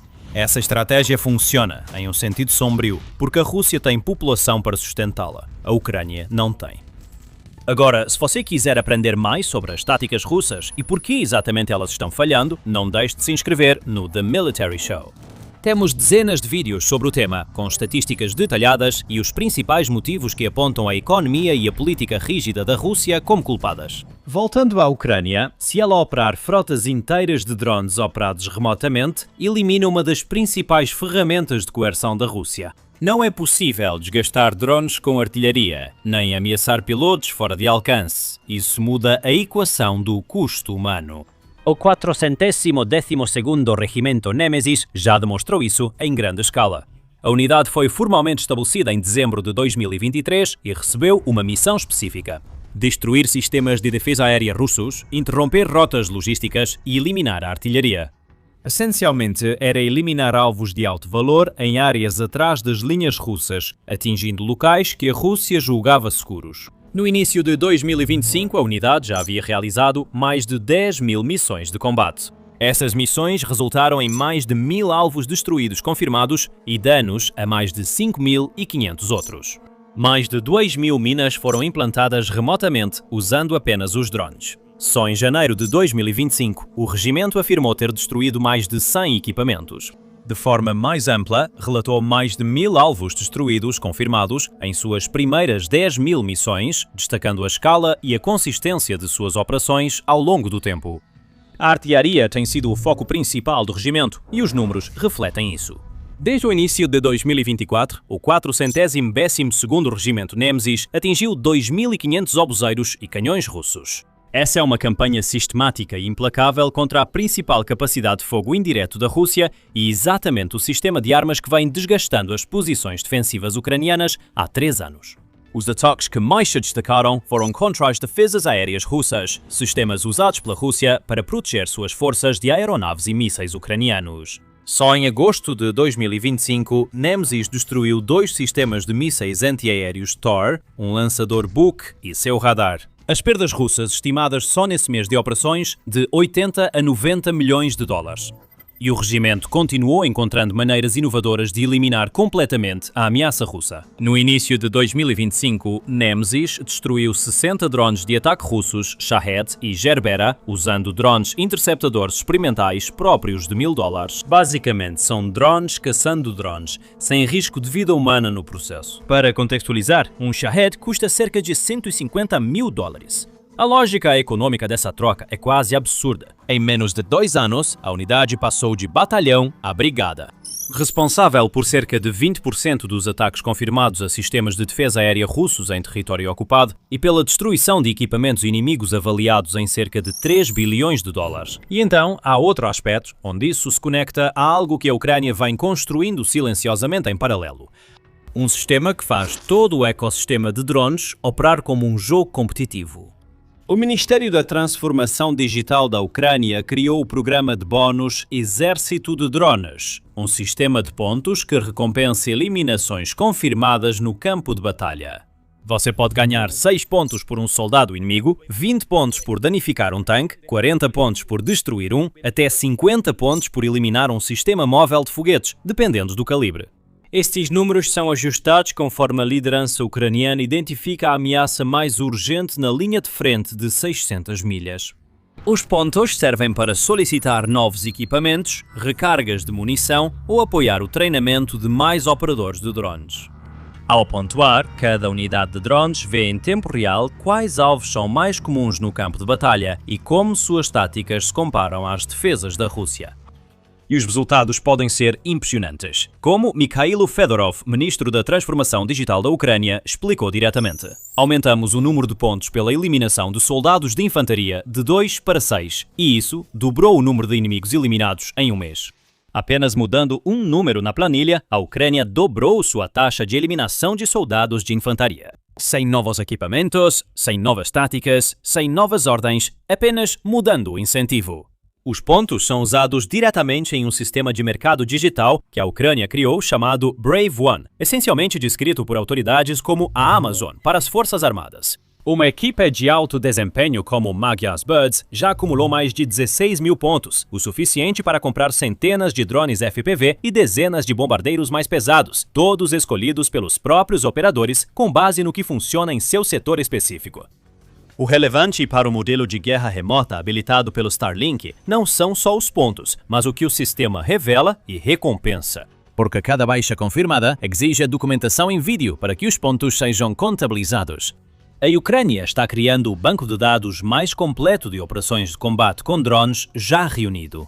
E esse processo de documentação naturalmente destaca os melhores operadores de toda a força. A habilidade se torna mensurável, o talento se torna visível. Pilotos talentosos, capazes de pilotar bombardeiros com câmara térmica sobre território ocupado de madrugada e acertar portas de porão nas primeiras passagens, podem ser identificados, treinados e receber melhores equipamentos. Junte isso a um modelo remoto e algo poderoso acontece. Operadores mais bem avaliados não precisam estar próximos da linha de frente. Eles podem trabalhar de um local seguro, revezar entre várias equipes em terra posicionadas em diferentes setores, assumir outro drone enquanto outra aeronave recarrega e realizar missão após missão sem nunca entrar na zona de perigo. O sistema de pontes identifica os melhores pilotos, enquanto a integração com a Starlink os mantém vivos para continuarem pontuando. Mas nada disso funciona sem as equipes em terra, que preparam os drones, lidam com munições e gerenciam os locais de lançamento. A exposição deles diminuiu bastante com o modelo remoto, mas eles permanecem e sua eficácia cria bolsões operacionais que viabilizam o restante. Um piloto remoto habilidoso só é tão bom quanto a equipe avançada que mantém a aeronave e segura aquele pedaço de território. Os soldados na linha de frente não são tornados obsoletos pelos drones. São pontos de ancoragem em torno dos quais orbitam as operações remotas. Forças terrestres em posições defensivas sólidas criam pontos avançados e estáveis para pilotos remotos se integrarem em sistema de rodízio. Com o avanço desses pontos, ou forças terrestres mantendo territórios que de outra forma seriam contestados, o alcance das operações remotas de drones aumenta proporcionalmente. É um ciclo de retroalimentação entre o combate convencional e a capacidade de ataque remoto. Cada um potencializa o outro. Nada do que a Ucrânia construiu é totalmente novo em conceito. Manter quem mata em segurança, longe do alvo, é uma ideia tão antiga quanto a guerra à distância. Bombardeiros atingem alvos a partir de grandes altitudes desde a Primeira Guerra Mundial, enquanto a artilharia faz isso há mais tempo. Já tivemos mísseis de cruzeiro, munições guiadas de longo alcance e aviões de ataque embarcados em porta-aviões. O princípio é o mesmo: colocar munição no alvo sem expor seu próprio pessoal ao risco de retaliação direta. O que realmente é novo aqui é a escala, o custo e a velocidade de iteração. Um míssil de cruzeiro custa mais de $1 milhão. O drone Nemesis custa uma fração disso e realiza mais de 20 missões antes de precisar de grande manutenção. Uma missão de F-35 exige infraestrutura, pilotos treinados, cadeias de suprimentos e anos de aquisição. Uma startup ucraniana pode montar um bombardeiro pesado com Starlink, atualizar o firmware e deixá-lo operacional em semanas, após testar um novo conceito de design. A Ucrânia está realizando a primeira demonstração em grande escala no mundo real do que acontece quando você leva a guerra à distância para o nível do grupo de combate. E está fazendo isso com hardware de origem comercial, integração improvisada e uma estrutura de incentivos gamificada baseada em um aplicativo. Todas as forças armadas sérias do mundo estão estudando os resultados. Pois, se um país que produz 200 mil drones por mês, em oficinas quase inexistentes antes de 2022, consegue triplicar sua profundidade de ataque e negar ao blindado russo áreas seguras de preparação a menos de 145 km da linha de frente e identificar e recompensar seus melhores operadores por meio de um mercado digital. Imagine o que uma força da OTAN, com todos os recursos, poderia realizar. Imagine equipes localizadas a centenas de quilômetros da linha de frente, com acesso contínuo a corredores de vigilância por imagens de satélite e drones FPV e de longo alcance, operando 24 horas por dia. Eles fariam missões de busca e destruição como despachantes direcionam corridas de apps.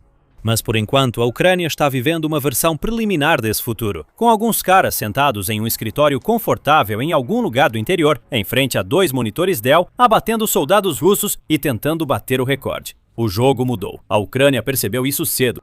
E se o resto do mundo está prestando atenção, e está, a forma como as guerras são travadas nunca mais vai voltar a ser como era antes. 1 passo, 2 passos, 3 passos, BUM! É isso que a Ucrânia planejou para a Rússia em 2026, já que acabou de revelar uma abordagem genial de 3 frentes, projetada para acabar instantaneamente com a guerra da Rússia. Isso é brilhante. Elaborado pelos estrategistas inovadores da Ucrânia, esse plano foi criado para atingir a Rússia onde dói, tanto na Ucrânia quanto dentro da própria Rússia. Também elimina algumas das principais vantagens que a Rússia manteve desde o início da guerra. Fique até o fim do vídeo para descobrir como a Ucrânia pretende transformar seu plano em realidade e enfraquecer a Rússia. Mas primeiro vamos focar no primeiro dos 3 passos: fechar o espaço aéreo da Ucrânia para a Rússia para sempre. Segundo o ministro da Defesa da Ucrânia, Mikhailo Fedorov, essa é a primeira etapa de um plano em 3 fases para acabar com a guerra da Rússia contra a Ucrânia. Em uma postagem no Telegram, Fedorov explicou o motivo por trás dessa estratégia, afirmando: proteger os civis e a infraestrutura é nossa principal prioridade. Nosso objetivo é identificar 100% das ameaças aéreas em tempo real e interceptar pelo menos 95% dos mísseis e drones. Está claro porque a Ucrânia inicia o plano de enfraquecer a Rússia, reforçando suas defesas aéreas. Drones, mísseis e bombas guiadas da Rússia são talvez as principais armas de Putin, usadas para enfraquecer o exército ucraniano e aterrorizar a população. Só em janeiro, a Rússia lançou 91 mísseis balísticos contra a Ucrânia, o maior total mensal desde que Putin invadiu. Esses 91 mísseis balísticos fizeram parte de ataques aéreos nos quais a Rússia disparou um total de 158 mísseis, cerca de 5.500 bombas aéreas guiadas e mais de 6.000 drones de ataque contra a Ucrânia. O plano de Putin é claramente sobrecarregar as defesas aéreas da Ucrânia, e a Rússia tem feito isso melhor do que os ucranianos gostariam.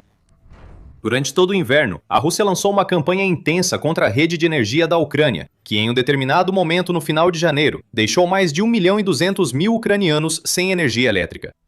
Ataques aéreos da Rússia visam mais civis que militares, refletindo no alto número de vítimas civis na Ucrânia. De acordo com dados coletados pelo Alto Comissariado das Nações Unidas para os Direitos Humanos, a Rússia causou 56.550 vítimas civis na Ucrânia até 31 de janeiro de 2026. Isso se divide em 15.172 civis mortos e 41.378 feridos. E esses são só os casos que a ONU confirmou. Não é correto dizer que os ataques aéreos são a única causa dessas vítimas, mas talvez sejam o maior fator, já que mísseis, drones e bombas da Rússia caem sobre as cidades ucranianas quase toda semana. Fedorov afirma que a Ucrânia já possui um plano para reduzir o impacto dos ataques aéreos russos, o que também concluirá a primeira fase da estratégia de 3 etapas do país. Já começaram a criar um sistema de defesa aérea pequeno e multinível e a aumentar o número de interceptadores. Mudanças organizacionais já começaram, diz Fedorov, acrescentando que com o céu fechado, o país funciona. A menção aos interceptores é importante. Os drones de ataque russos, além de causarem danos se atingirem seus alvos, também servem para esgotar os recursos de defesa aérea da Ucrânia. Um drone do tipo Shahed custa à Rússia cerca de $35.000 para fabricar. E esse definitivamente não é o tipo de alvo no qual a Ucrânia quer desperdiçar um míssil de defesa aérea, que pode ter custado 5 ou 10 vezes mais. Muito melhor para a Ucrânia é desenvolver uma forma de defesa aérea que permita derrubar drones do tipo Shahed usando uma arma que custe menos para fabricar, o que por sua vez significa que a Rússia desperdiça mais dinheiro do que consegue extrair da Ucrânia a cada enxame de drones. Entra em cena o drone interceptador. A United 24 Media informou em 24 de fevereiro que a Ucrânia elevou a eficácia de seus drones interceptadores, agora responsáveis por destruir 30% dos projéteis russos lançados contra o país. Esses drones são baratos, podem ser produzidos em massa e custam à Ucrânia entre $3.000 e $5.000 cada. Em outras palavras, um interceptador que derruba um Shahed não só potencialmente salva um alvo dentro da Ucrânia, mas também custa à Rússia $35.000. Multiplique por milhares de Shaheds destruídos e verá que a Ucrânia tem baixo custo para causar grande prejuízo ao orçamento de guerra russo. Isso pode ser só uma dica da terceira etapa da nova estratégia da Ucrânia, mas antes precisamos falar da segunda. Com os céus protegidos, idealmente a ponto de a Ucrânia alcançar uma taxa de interceptação de 95% dos projéteis russos, os civis e soldados ucranianos em terra podem trabalhar com um pouco menos de medo. Eles também podem se concentrar na tarefa principal, que é fazer a Rússia perder soldados e equipamentos por cada pedaço de território que a Rússia consiga capturar na Ucrânia. A ideia aqui é que uma defesa mortal é tão boa quanto um ataque forte, porque coloca a Rússia em uma posição em que ela precisa gastar muito mais recursos do que tem disponível. E esse é o segundo estágio, esgotar a Rússia em terra, no mar e no ciberespaço. Fedorov foca principalmente nessa área, como explica em sua postagem no Telegram. A linha de frente resiste pelo heroísmo dos soldados ucranianos. O inimigo paga por cada quilômetro de território ucraniano.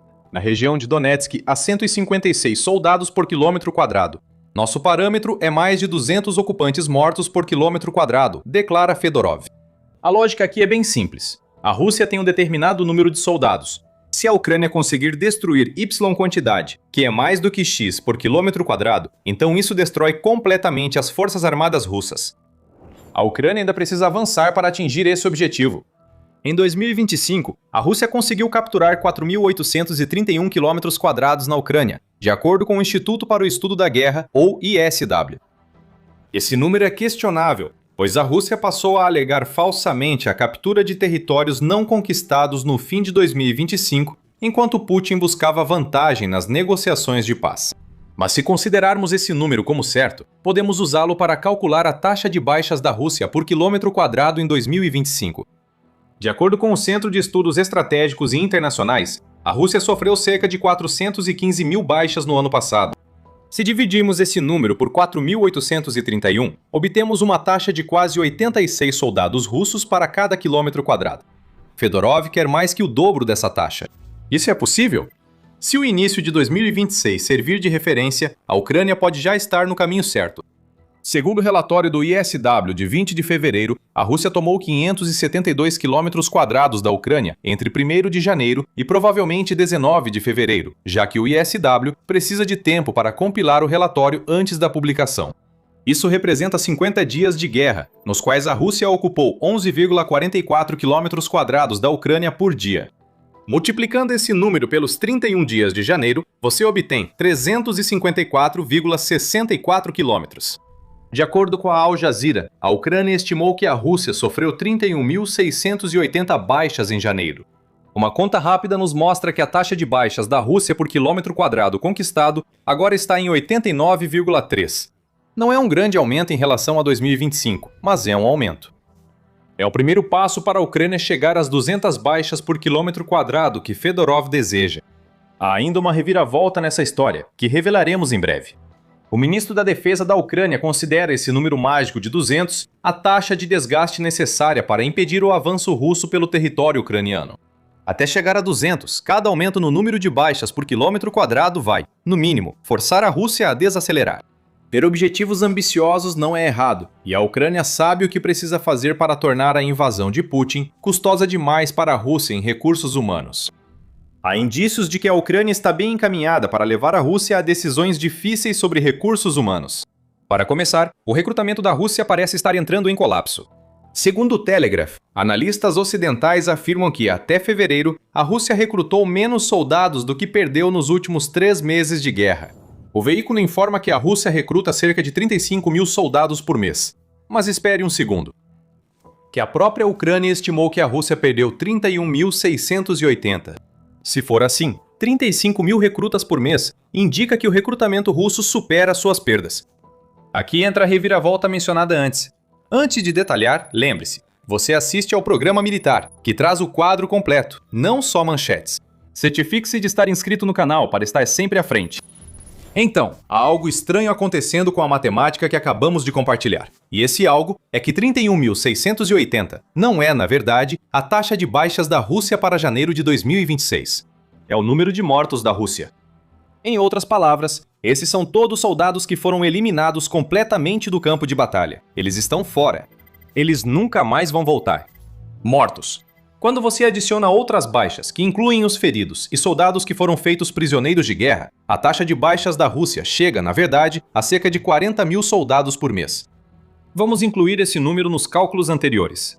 Se a Rússia perdeu 40 mil soldados pelos 354,64 quilômetros quadrados que conquistou em janeiro, assumindo que nossas médias estão corretas, isso coloca a taxa real de baixas da Rússia em 112,7 por quilômetro quadrado. Ainda não são os 200 mágicos que Fedorov quer, mas está muito mais perto. Se a Ucrânia conseguir aumentar a destruição das forças russas ao longo de 2026, a meta ambiciosa de 200 baixas por quilômetro quadrado pode começar a parecer menos um sonho distante e mais uma realidade para a qual a Rússia não tem absolutamente nenhuma resposta. Segundo Artem Belenkov, chefe do Estado-Maior do Batalhão Nêmesis da Ucrânia, o objetivo ucraniano é ampliar as zonas de morte, áreas de defesa com drones que já dizimam soldados russos. O objetivo é aumentar o tamanho dessas zonas em 25 quilômetros, ou cerca de 15,5 milhas. Se os russos chegarem aqui, estarão exaustos após caminhar de 20 a 25 quilômetros, diz Belenkov a Euractiv. E é uma lógica simples. Cada quilômetro extra que os soldados russos precisam atravessar pelas zonas de morte cria mais tempo para que a Ucrânia possa encontrá-los e matá-los antes que consigam chegar às posições fortificadas. A morte já aguarda a maioria dos russos que entram nessas zonas. Ampliar e tornar essas zonas mais letais ajudará a Ucrânia a se aproximar ainda mais de 200 baixas russas por quilômetro quadrado ocupado. Fedorov apresenta mais ideias em sua postagem no Telegram. Sabemos como atingir esse objetivo. Há soluções e projetos claros, como aprimorar o sistema de compras, finalizar a reforma principal e modernizar o treinamento e comando com dados, afirma o ministro da Defesa da Ucrânia. Há uma transformação completa na estrutura militar da Ucrânia em andamento. Se essa transformação gerar unidades mais eficientes, melhor uso de dados e aquisições mais rápidas, haverá ainda mais baixas russas. Cada baixa custa dinheiro à Rússia, assim como a perda de equipamentos que geralmente ocorre junto. Isso nos leva à terceira fase da estratégia de 3 frentes, em que a Ucrânia continuará privando a Rússia dos recursos econômicos necessários para lutar. Fyodorov sabe tão bem quanto qualquer outra pessoa que a Rússia sempre pode comprar mais quando tem dinheiro. As bônus de assinatura podem subir para atrair voluntários a assinarem contratos, evitando que fiquem longe da Ucrânia. O dinheiro permite à Rússia fabricar mísseis e outras armas usadas contra a Ucrânia. Se você cortar o fluxo de dinheiro para a Rússia, impede que o Estado financie a invasão de Putin. A guerra persiste porque a Rússia tem recursos para mísseis, drones, contratos de alistamento e propaganda, afirma Fyodorov. A razão da Rússia poder gastar tanto com tudo isso é seu principal recurso, o petróleo. A terceira parte da estratégia de 3 frentes da Ucrânia é atuar com parceiros para atacar diretamente a frota sombra russa. A Rússia vende isso mundialmente pela frota sombra, financiando a guerra com esse orçamento. Se esse canal for cortado, os recursos de guerra caem drasticamente. O que fazer? Sanções mais fortes, coordenação com parceiros, uma estratégia para combater a frota sombra e ações conjuntas com parceiros do mar, afirma Fedorov, que está totalmente certo. A frota sombra tem sido a tábua de salvação da Rússia desde a invasão de Putin. À medida que as sanções pesavam sobre a Rússia, Putin construiu uma frota de petroleiros antigos que a Rússia vem usando há anos para driblar as sanções. Os números da frota sombra são obscuros, o que não surpreende pelo caráter da frota. Em dezembro, a mídia United 44 informou que a frota sombra conta com mais de 1.240 embarcações, que juntas transportam cerca de 69% de todo o petróleo russo exportado por via marítima para outros países. De acordo com o Centro de Estudos Estratégicos Internacionais, a frota clandestina da Rússia gera entre 87 e 100 bilhões de dólares em receita por ano. Todo esse dinheiro pode ser tributado pelo Kremlin para alimentar o apetite voraz de Putin pela invasão da Ucrânia. Essa é a fonte de sustentação econômica que a Ucrânia precisa cortar. Destruir a frota sombra não é viável, embora a Ucrânia já tenha tido algum êxito, como no ataque ao Khendyl em dezembro, quando enviou drones ao mar Mediterrâneo. Mais de 1.200 navios é uma quantidade enorme. A Rússia pode comprar mais, pois adquire petroleiros antigos quase sem condições de navegação, obtendo embarcações para sua frota sombra por preços baixos. Como Fedorov afirma, é necessário maior colaboração entre Ucrânia e parceiros para dificultar o transporte de petróleo pela frota sombra aos países compradores da Rússia. Sanções e bloqueios ajudam, mas a Rússia costuma contorná-los rapidamente, trocando bandeira e criando empresas de fachada para ocultar a origem dos navios da frota sombra.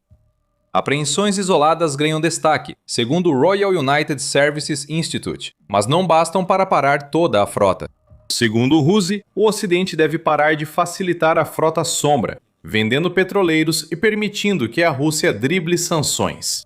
A Grécia, embora imponha sanções à Rússia como membro da União Europeia, também ajudou a ampliar a frota sombra russa, vendendo embarcações. Para a Rússia e possivelmente para a Ucrânia, só haverá mudança se o Ocidente realmente apoiar, em conjunto, seu discurso contra a frota sombra. Alguns avanços foram feitos. Por exemplo, o Grupo dos 7 criou uma força-tarefa da Frota Sombra, a qual se juntou o Grupo Nórdico-Báltico dos 8, formando uma rede de países unidos contra a Frota Sombra. Rússia diz que as forças-tarefa terão bons resultados se incluírem países do Mar do Sul da China, onde a Frota Sombra atua livremente e já ameaçou outros tráfegos marítimos. Em resumo, é preciso fazer mais. E se a Ucrânia conseguir completar as 2 primeiras fases do seu plano de 3 etapas, poderá concentrar mais esforços em trabalhar junto com seus parceiros para arruinar a frota sombra. A Rússia perderá bilhões em vendas de petróleo devido a apreensões e fechamento de brechas, valor que o Kremlin não conseguirá tributar, enquanto o déficit orçamentário deve triplicar a meta oficial para 2026. Toda perda econômica que a Ucrânia causar à Rússia enfraquece a máquina de guerra de Putin. Segundo Fyodorov, a Ucrânia busca tornar a invasão tão inviável economicamente para a Rússia quanto militarmente. No início do vídeo, pedimos que assista até o fim para descobrir como a Ucrânia quer tornar esse plano realidade. A pergunta agora é: como executar um plano em 3 etapas? Construindo um processo de implementação em 3 etapas. Após sua postagem no Telegram, Fedorov destacou 3 ações essenciais para a Ucrânia realizar seus planos ambiciosos. Primeiro, Fortalecer parcerias. Cooperação garante recorde de ajuda internacional neste ano. Segundo Fedorov, a primeira fase foca na compra de drones, pagamentos estáveis aos militares e fortalecimento das defesas aéreas e outras necessidades de defesa. Inclua a estratégia da Ucrânia contra a frota sombra e verá que o país entende que fortalecer laços com quem se opõe ao que Putin está fazendo enfraquecerá ainda mais a Rússia. O segundo passo é garantir que a Ucrânia mantenha vantagem tecnológica sobre a Rússia. Estar 10 passos à frente do inimigo em cada ciclo tecnológico e liderar na inovação, como diz Fedorov, é onde a Ucrânia se destaca. Como diz a National Interest, a Ucrânia virou um porco-espinho de aço que fere a Rússia cada vez que Putin ataca. A inovação constante marca as ações da Ucrânia, ao ponto de cerca de 80% das baixas russas serem causadas por veículos não tripulados. A Ucrânia usa agora drones interceptadores para reforçar sua defesa aérea. Novos veículos não tripulados surgirão conforme a Ucrânia adotar mais inteligência artificial de formas que a Rússia nem imagina. A Ucrânia precisa se destacar na matemática da guerra. Ou seja, quanto mais dados a Ucrânia tiver, mais poderá prejudicar a Rússia. Com o sistema EBAL via Delta, já recebemos dados de alta qualidade do campo de batalha. O próximo passo é usar os dados como força decisiva. Enxergar mais, pensar mais rápido e atacar com precisão, afirma Fedorov. Com dados, a Ucrânia detecta ataques aéreos iminentes. Ela pode aprender mais sobre os navios da frota sombra, o que permite trabalhar com parceiros para desativá-los, e pode determinar o quão bem-sucedidos são seus esforços, o que precisa ajustar em relação à meta de 200 baixas russas por quilômetro quadrado. Os dados são essenciais para a Ucrânia e impulsionam a inovação, etapa-chave do segundo passo de sua estratégia de 3 fases. O que percebemos é que Fedorov tem um plano tão extraordinário que pode acabar com toda a invasão da Rússia. Em partes da Ucrânia, o plano de Fedorov para inovação e causar baixas já está avançado. O Grupo Lazar representa tudo o que Fedorov quer ver em todo o exército ucraniano. Escondida em porões discretos por toda a Ucrânia, está acontecendo uma revolução silenciosa. Fios de fumaça sobem dos ferros de solda, enquanto homens, trabalhando à luz de lanternas de cabeça, fabricam as placas de circuito que vão controlar o exército de drones FPV da Ucrânia. Pode parecer insignificante, mas a capacidade da Ucrânia de produzir esses componentes críticos internamente é um ponto de virada importante na guerra, e cada um deles custa apenas $500.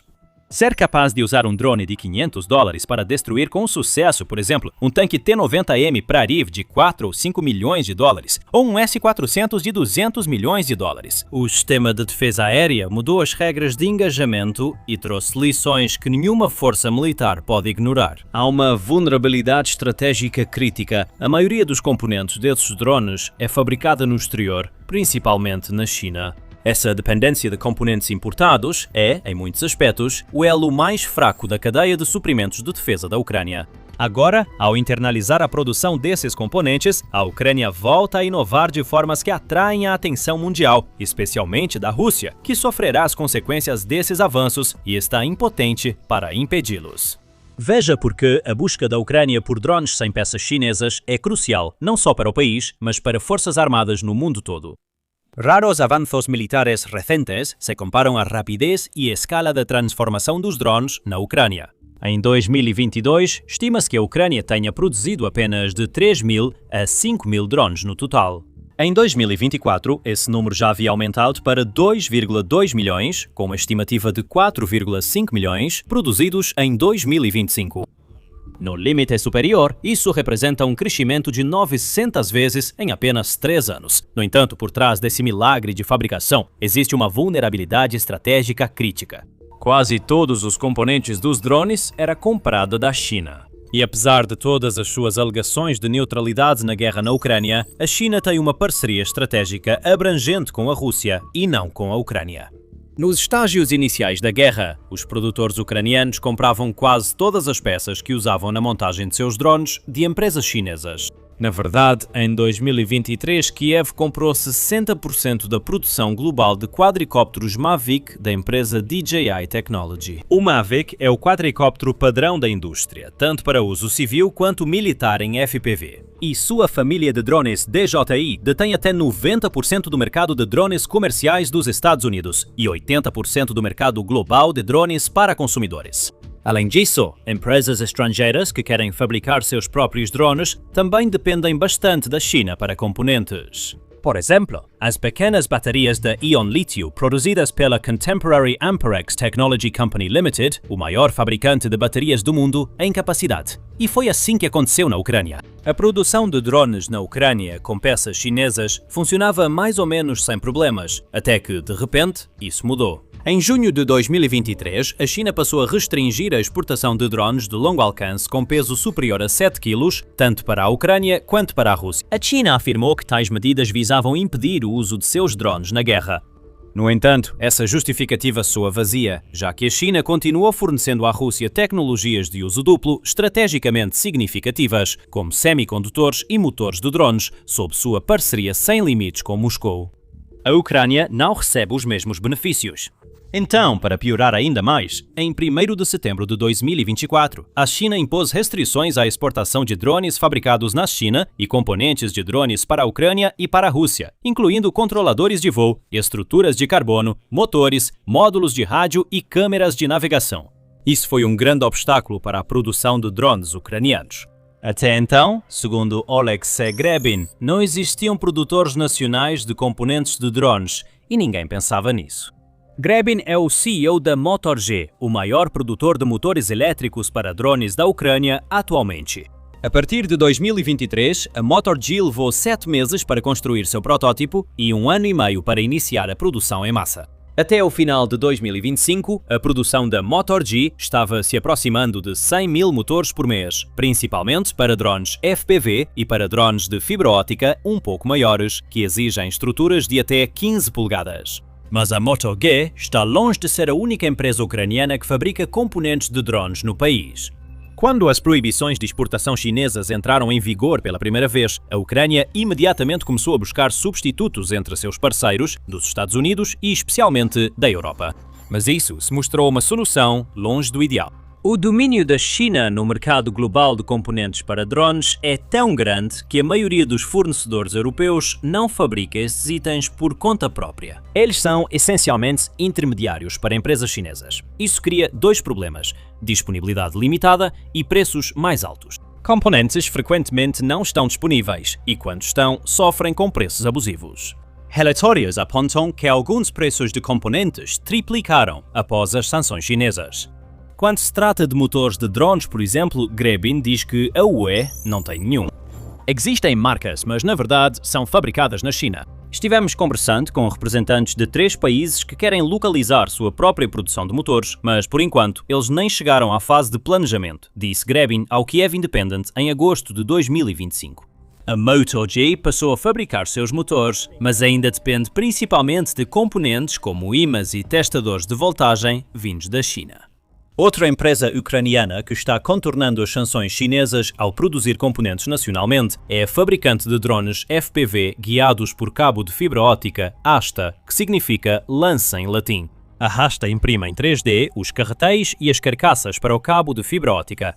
O cabo passa por tornos ucranianos adaptados com motor que guiam a linha suavemente de um lado ao outro, como o carro de uma máquina de escrever.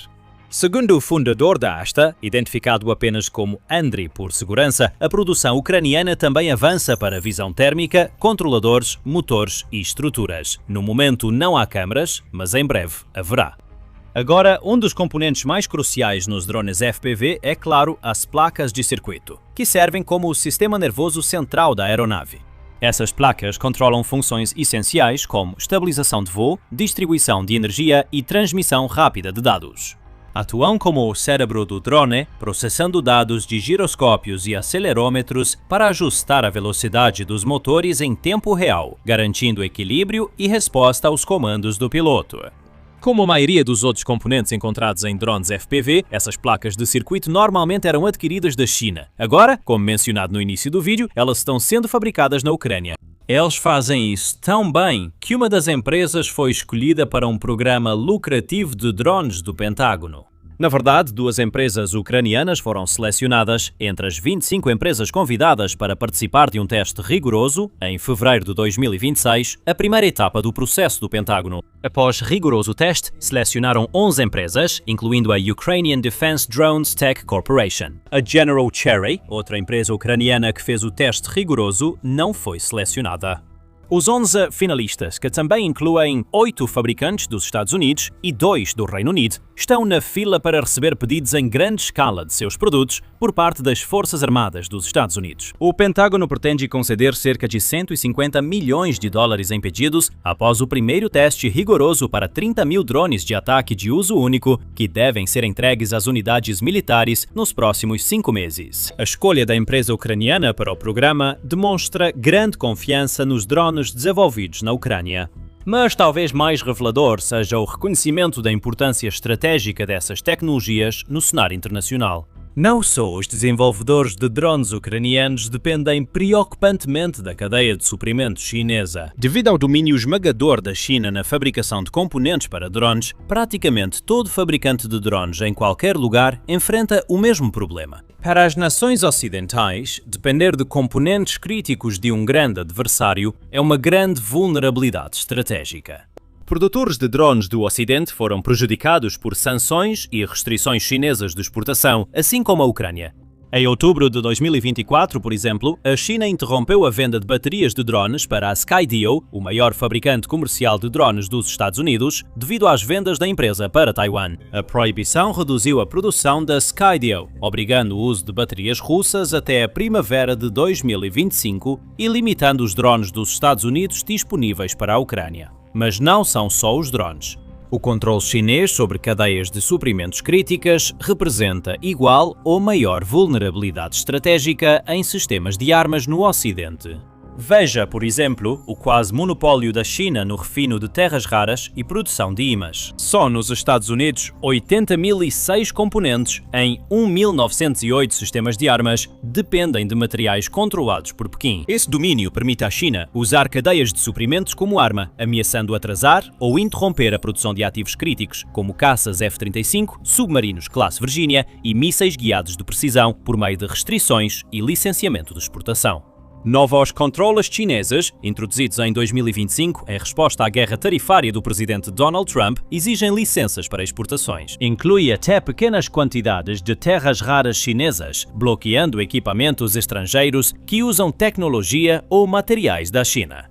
Estes controles geraram picos nos preços do gálio, trazendo incertezas na cadeia de suprimentos e possíveis paralisações para empresas de defesa.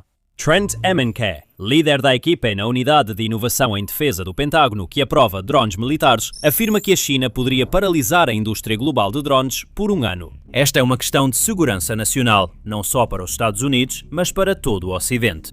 Como se isso não bastasse, as interrupções no fornecimento global devido ao bloqueio do Estreito de Hormuz pelo Irã aumentaram a incerteza nas cadeias de suprimentos. Os preços do petróleo subiram de cerca de 60 a 70 dólares para o Brent, referência internacional, para cerca de 100 dólares, causando aumento da inflação em todo o mundo. Mas interrupções no fornecimento de outros materiais essenciais à defesa, como o alumínio, também levam preços e tornam inevitáveis problemas no abastecimento.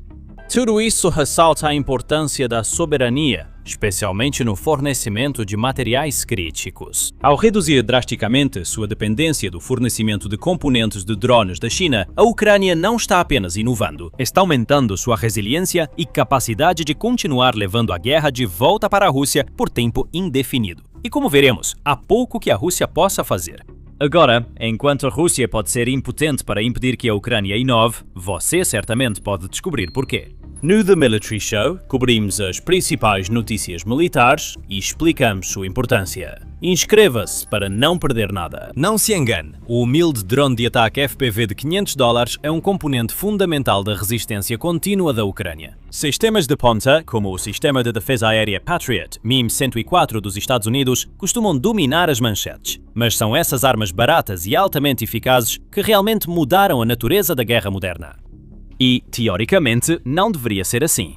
Em quase todos os aspectos imagináveis, como população, força aérea, marinha e potencial de manufatura, a Rússia domina a Ucrânia. O enorme tamanho da Rússia em relação à Ucrânia deveria ter garantido uma vitória russa até agora, mas isso não ocorreu. E o humilde drone FPV de $500 é uma grande parte do sucesso contínuo da Ucrânia como azarão. De acordo com o Major Robert Brovdy, comandante das forças de sistemas não tripulados da Ucrânia, mais de 90% das baixas russas agora são causadas por drones ucranianos. Ele não está falando apenas de pessoal. Drones de $500 também destruíram muitos dos bens mais valiosos da Rússia. Sejam os sistemas de defesa aérea S-400 Triumph, que valem $1,2 bilhão cada, tanques T-90M, que custam $4,5 milhões cada, ou aeronaves de alerta e controle Beriev A-50 Mainstay, avaliadas em $300 milhões cada. Bombardeiros estratégicos Tupolev Tu-22 M3 Backfire, que valem $100 milhões cada, ou drones de reconhecimento avançados Sket 450M, que custam $400 mil cada. Nenhum deles está a salvo desses pequenos assassinos. Talvez o principal seja que drones de $500 da Ucrânia equilibraram o jogo diante da maior desvantagem do país na guerra, a falta de mão de obra. Após a invasão da Ucrânia pela Rússia em fevereiro de 2022, a Ucrânia se viu em desvantagem tanto em número de projéteis de artilharia quanto em pessoal. Soldados na linha de frente modificaram drones chineses baratos, tornando os bombardeiros improvisados, o que foi uma inovação decisiva. Como lembra Ignat Buyakin, fundador da defesa de drones da Ucrânia, o país foi salvo por drones de $500. E isso está longe de ser um exagero. Dezenas de milhares de equipamentos e centenas de milhares de soldados russos foram atingidos e retirados de ação pelos drones FPV ucranianos. À medida que a guerra avançou, o efeito multiplicador dessas armas baratas, capazes de destruir sistemas que valem ordens de grandeza a mais, tornou-se impossível de ignorar para ambos os lados. Os drones FPV começaram como câmaras voadoras. Hoje, eles também são sistemas de ataque precisos, rápidos e manobráveis, controlados pelo operador usando óculos de realidade virtual que criam o efeito de estar na cabine no drone. Este sistema de controle permite ao piloto executar manobras complexas, perseguindo alvos ou voando para locais de difícil acesso, como entradas de bunkers ou o espaço entre o chassi e a torre de um tanque T-90M. Sua eficácia no campo de batalha é imensa e o custo-benefício para eliminar alvos é irresistível. É por isso que Ucrânia e Rússia aumentaram a produção para níveis industriais. Depois de ficar para trás durante a maior parte de 2023 e 2024, a Rússia parece ter alcançado a Ucrânia no último ano, pelo menos em termos de produção. Se as estimativas atuais estiverem corretas, a produção russa atual de cerca de 19 mil drones FPV por dia, ou pouco menos de 7 milhões por ano, provavelmente está próxima da produção da Ucrânia atualmente. Então agora, a corrida começou. Nos dois lados da linha de frente, os combatentes buscam aumentar a quantidade e potência de seus drones. Como você pode imaginar, devido à importância desses sistemas no campo de batalha, interromper o fornecimento de componentes de drones é um risco inaceitável. É por isso que a capacidade da Ucrânia de produzir drones livres de componentes chineses é um desenvolvimento tão importante, não apenas para a Ucrânia, mas para todo o Ocidente. Como Brovdy explicou, devido aos riscos de obter componentes da China, que nos é hostil, a principal tarefa é produzi-los na Ucrânia. Ele acrescenta que a força do fabricante ucraniano está no facto de que a substituição das importações já ocorreu. A inovação ucraniana agora vai além de motores e placas de circuito. Engenheiros e desenvolvedores ucranianos se esforçam para internalizar todo o processo de fabricação de drones. Isso lhes daria soberania total sobre drones, algo que só a China atualmente pode afirmar. Segundo Buyakin, quando os drones de defesa ucranianos começaram a ser produzidos em 2023, todos os componentes eram chineses. Em menos de um ano, a produção das estruturas de carbono e antenas também foi local. Atualmente, a empresa produz até 15 mil antenas por dia, o que destaca a escala da localização e a experiência acumulada. Mas eles ainda não tinham terminado. Até 2025, a empresa expandiu a produção para controladores de voo, reguladores de velocidade, modems de rádio e sistemas de transmissão de vídeo. Atualmente, todos os componentes são feitos na Ucrânia, exceto as câmaras. Mesmo assim, Buyakin diz que a tecnologia para a produção de câmaras de drones FPV já existe na Europa. Até agora, a empresa tem comprado as câmaras de outra empresa ucraniana que as fabrica, com peças europeias. Ainda assim, essa localização gradual e constante da produção é um exemplo claro de como a Ucrânia está transformando desafios em oportunidades e construindo sua independência tecnológica passo a passo. Isso pode ser fundamental na guerra. Quanto mais a Ucrânia consegue produzir suas próprias necessidades de defesa, mais independente e, em última análise, soberana ela se torna. Isso não é apenas uma vantagem tática. A soberania na defesa pode dar à Ucrânia poder de barganha crucial caso negociações de paz sérias ocorram para encerrar o conflito. Como diz o coronel Pavlo Polissa, vice-chefe do gabinete do presidente da Ucrânia e assessor militar, se importarmos, isso significa dependência, e qualquer dependência significa uma posição mais fraca. Isso inclui dependência de parceiros. Quando o assunto são drones baratos e escaláveis, é provável que a Ucrânia esteja ajudando os Estados Unidos e não o contrário, e que isso continue por um tempo. Como Stacey Pettyjohn, diretora do Programa de Defesa do SNASH, admitiu recentemente, nós, nos Estados Unidos, estamos muito atrasados. Cada drone aqui é de menor qualidade e mais caro que os da DJI. Atualmente, não temos base industrial para produzi-los. A Ucrânia pode contar com algum apoio de seus parceiros europeus na área de drones, com compromissos e empreendimentos de produção conjunta em crescimento. Não está claro se estes parceiros conseguirão igualar o custo dos drones chineses ou ucranianos, nem se conseguirão aumentar a produção no volume necessário para a Ucrânia. De acordo com o primeiro vice-ministro da Defesa da Ucrânia, Ivan Havrilyuk, a Ucrânia já produz até 200 mil drones FPV por mês e precisa reabastecer continuamente sua frota. Segundo o ministro da Defesa, Denis Shmihul, a Ucrânia precisa fabricar 400 mil sistemas não tripulados por mês, o dobro do atual, para competir com a Rússia. Isso porque a Ucrânia perde cerca de 10 mil drones por mês e estima-se que são necessários 34 drones FPV para neutralizar um alvo com sucesso, o que enfatiza a escala do que é necessário de forma contínua. Há ainda o facto de que, como na Ucrânia, drones europeus ou dos Estados Unidos provavelmente também possuem vários componentes chineses. Assim, ambos são vulneráveis a interrupções de fornecimento e controles de exportação chineses. O domínio chinês no mercado de componentes para drones é tão grande que é questionável se é possível produzir um drone totalmente sem peças chinesas. Fabricantes de drones de defesa ucranianos usam estruturas de carbono feitas localmente, mas o carbono geralmente vem da China por ser bem mais barato. As baterias que alimentam os drones também ainda são em grande parte produzidas na China, que, como já discutimos, domina as cadeias de suprimentos de materiais para baterias, como lítio e terras raras. E toda a indústria de drones no mundo ainda depende de um conjunto restrito de importações críticas, incluindo sais de lítio, ímãs de neodímio, chips de navegação e sensores térmicos, nos quais a China tem um controle efetivo sobre o fornecimento. De facto, segundo o Conselho Ucraniano da Indústria de Defesa, uma associação comercial dos fabricantes locais de armas, apenas 5% de suas empresas associadas, incluindo muitas das maiores do país, disseram que não utilizam componentes fabricados na China. Em comparação, 28% das empresas associadas relataram não usar componentes fabricados em Taiwan e 40% relataram não usar componentes fabricados nos Estados Unidos. Mesmo assim, para a Ucrânia, os riscos são altos demais para ignorar uma vulnerabilidade estratégica tão clara. Dada a importância existencial dos drones FPV para o exército ucraniano, cadeias de suprimentos vulneráveis de componentes críticos são impensáveis.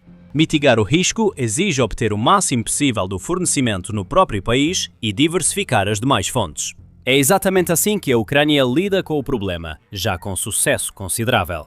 Até recentemente, em 2024, a maioria dos drones ucranianos era montada quase totalmente com componentes chineses.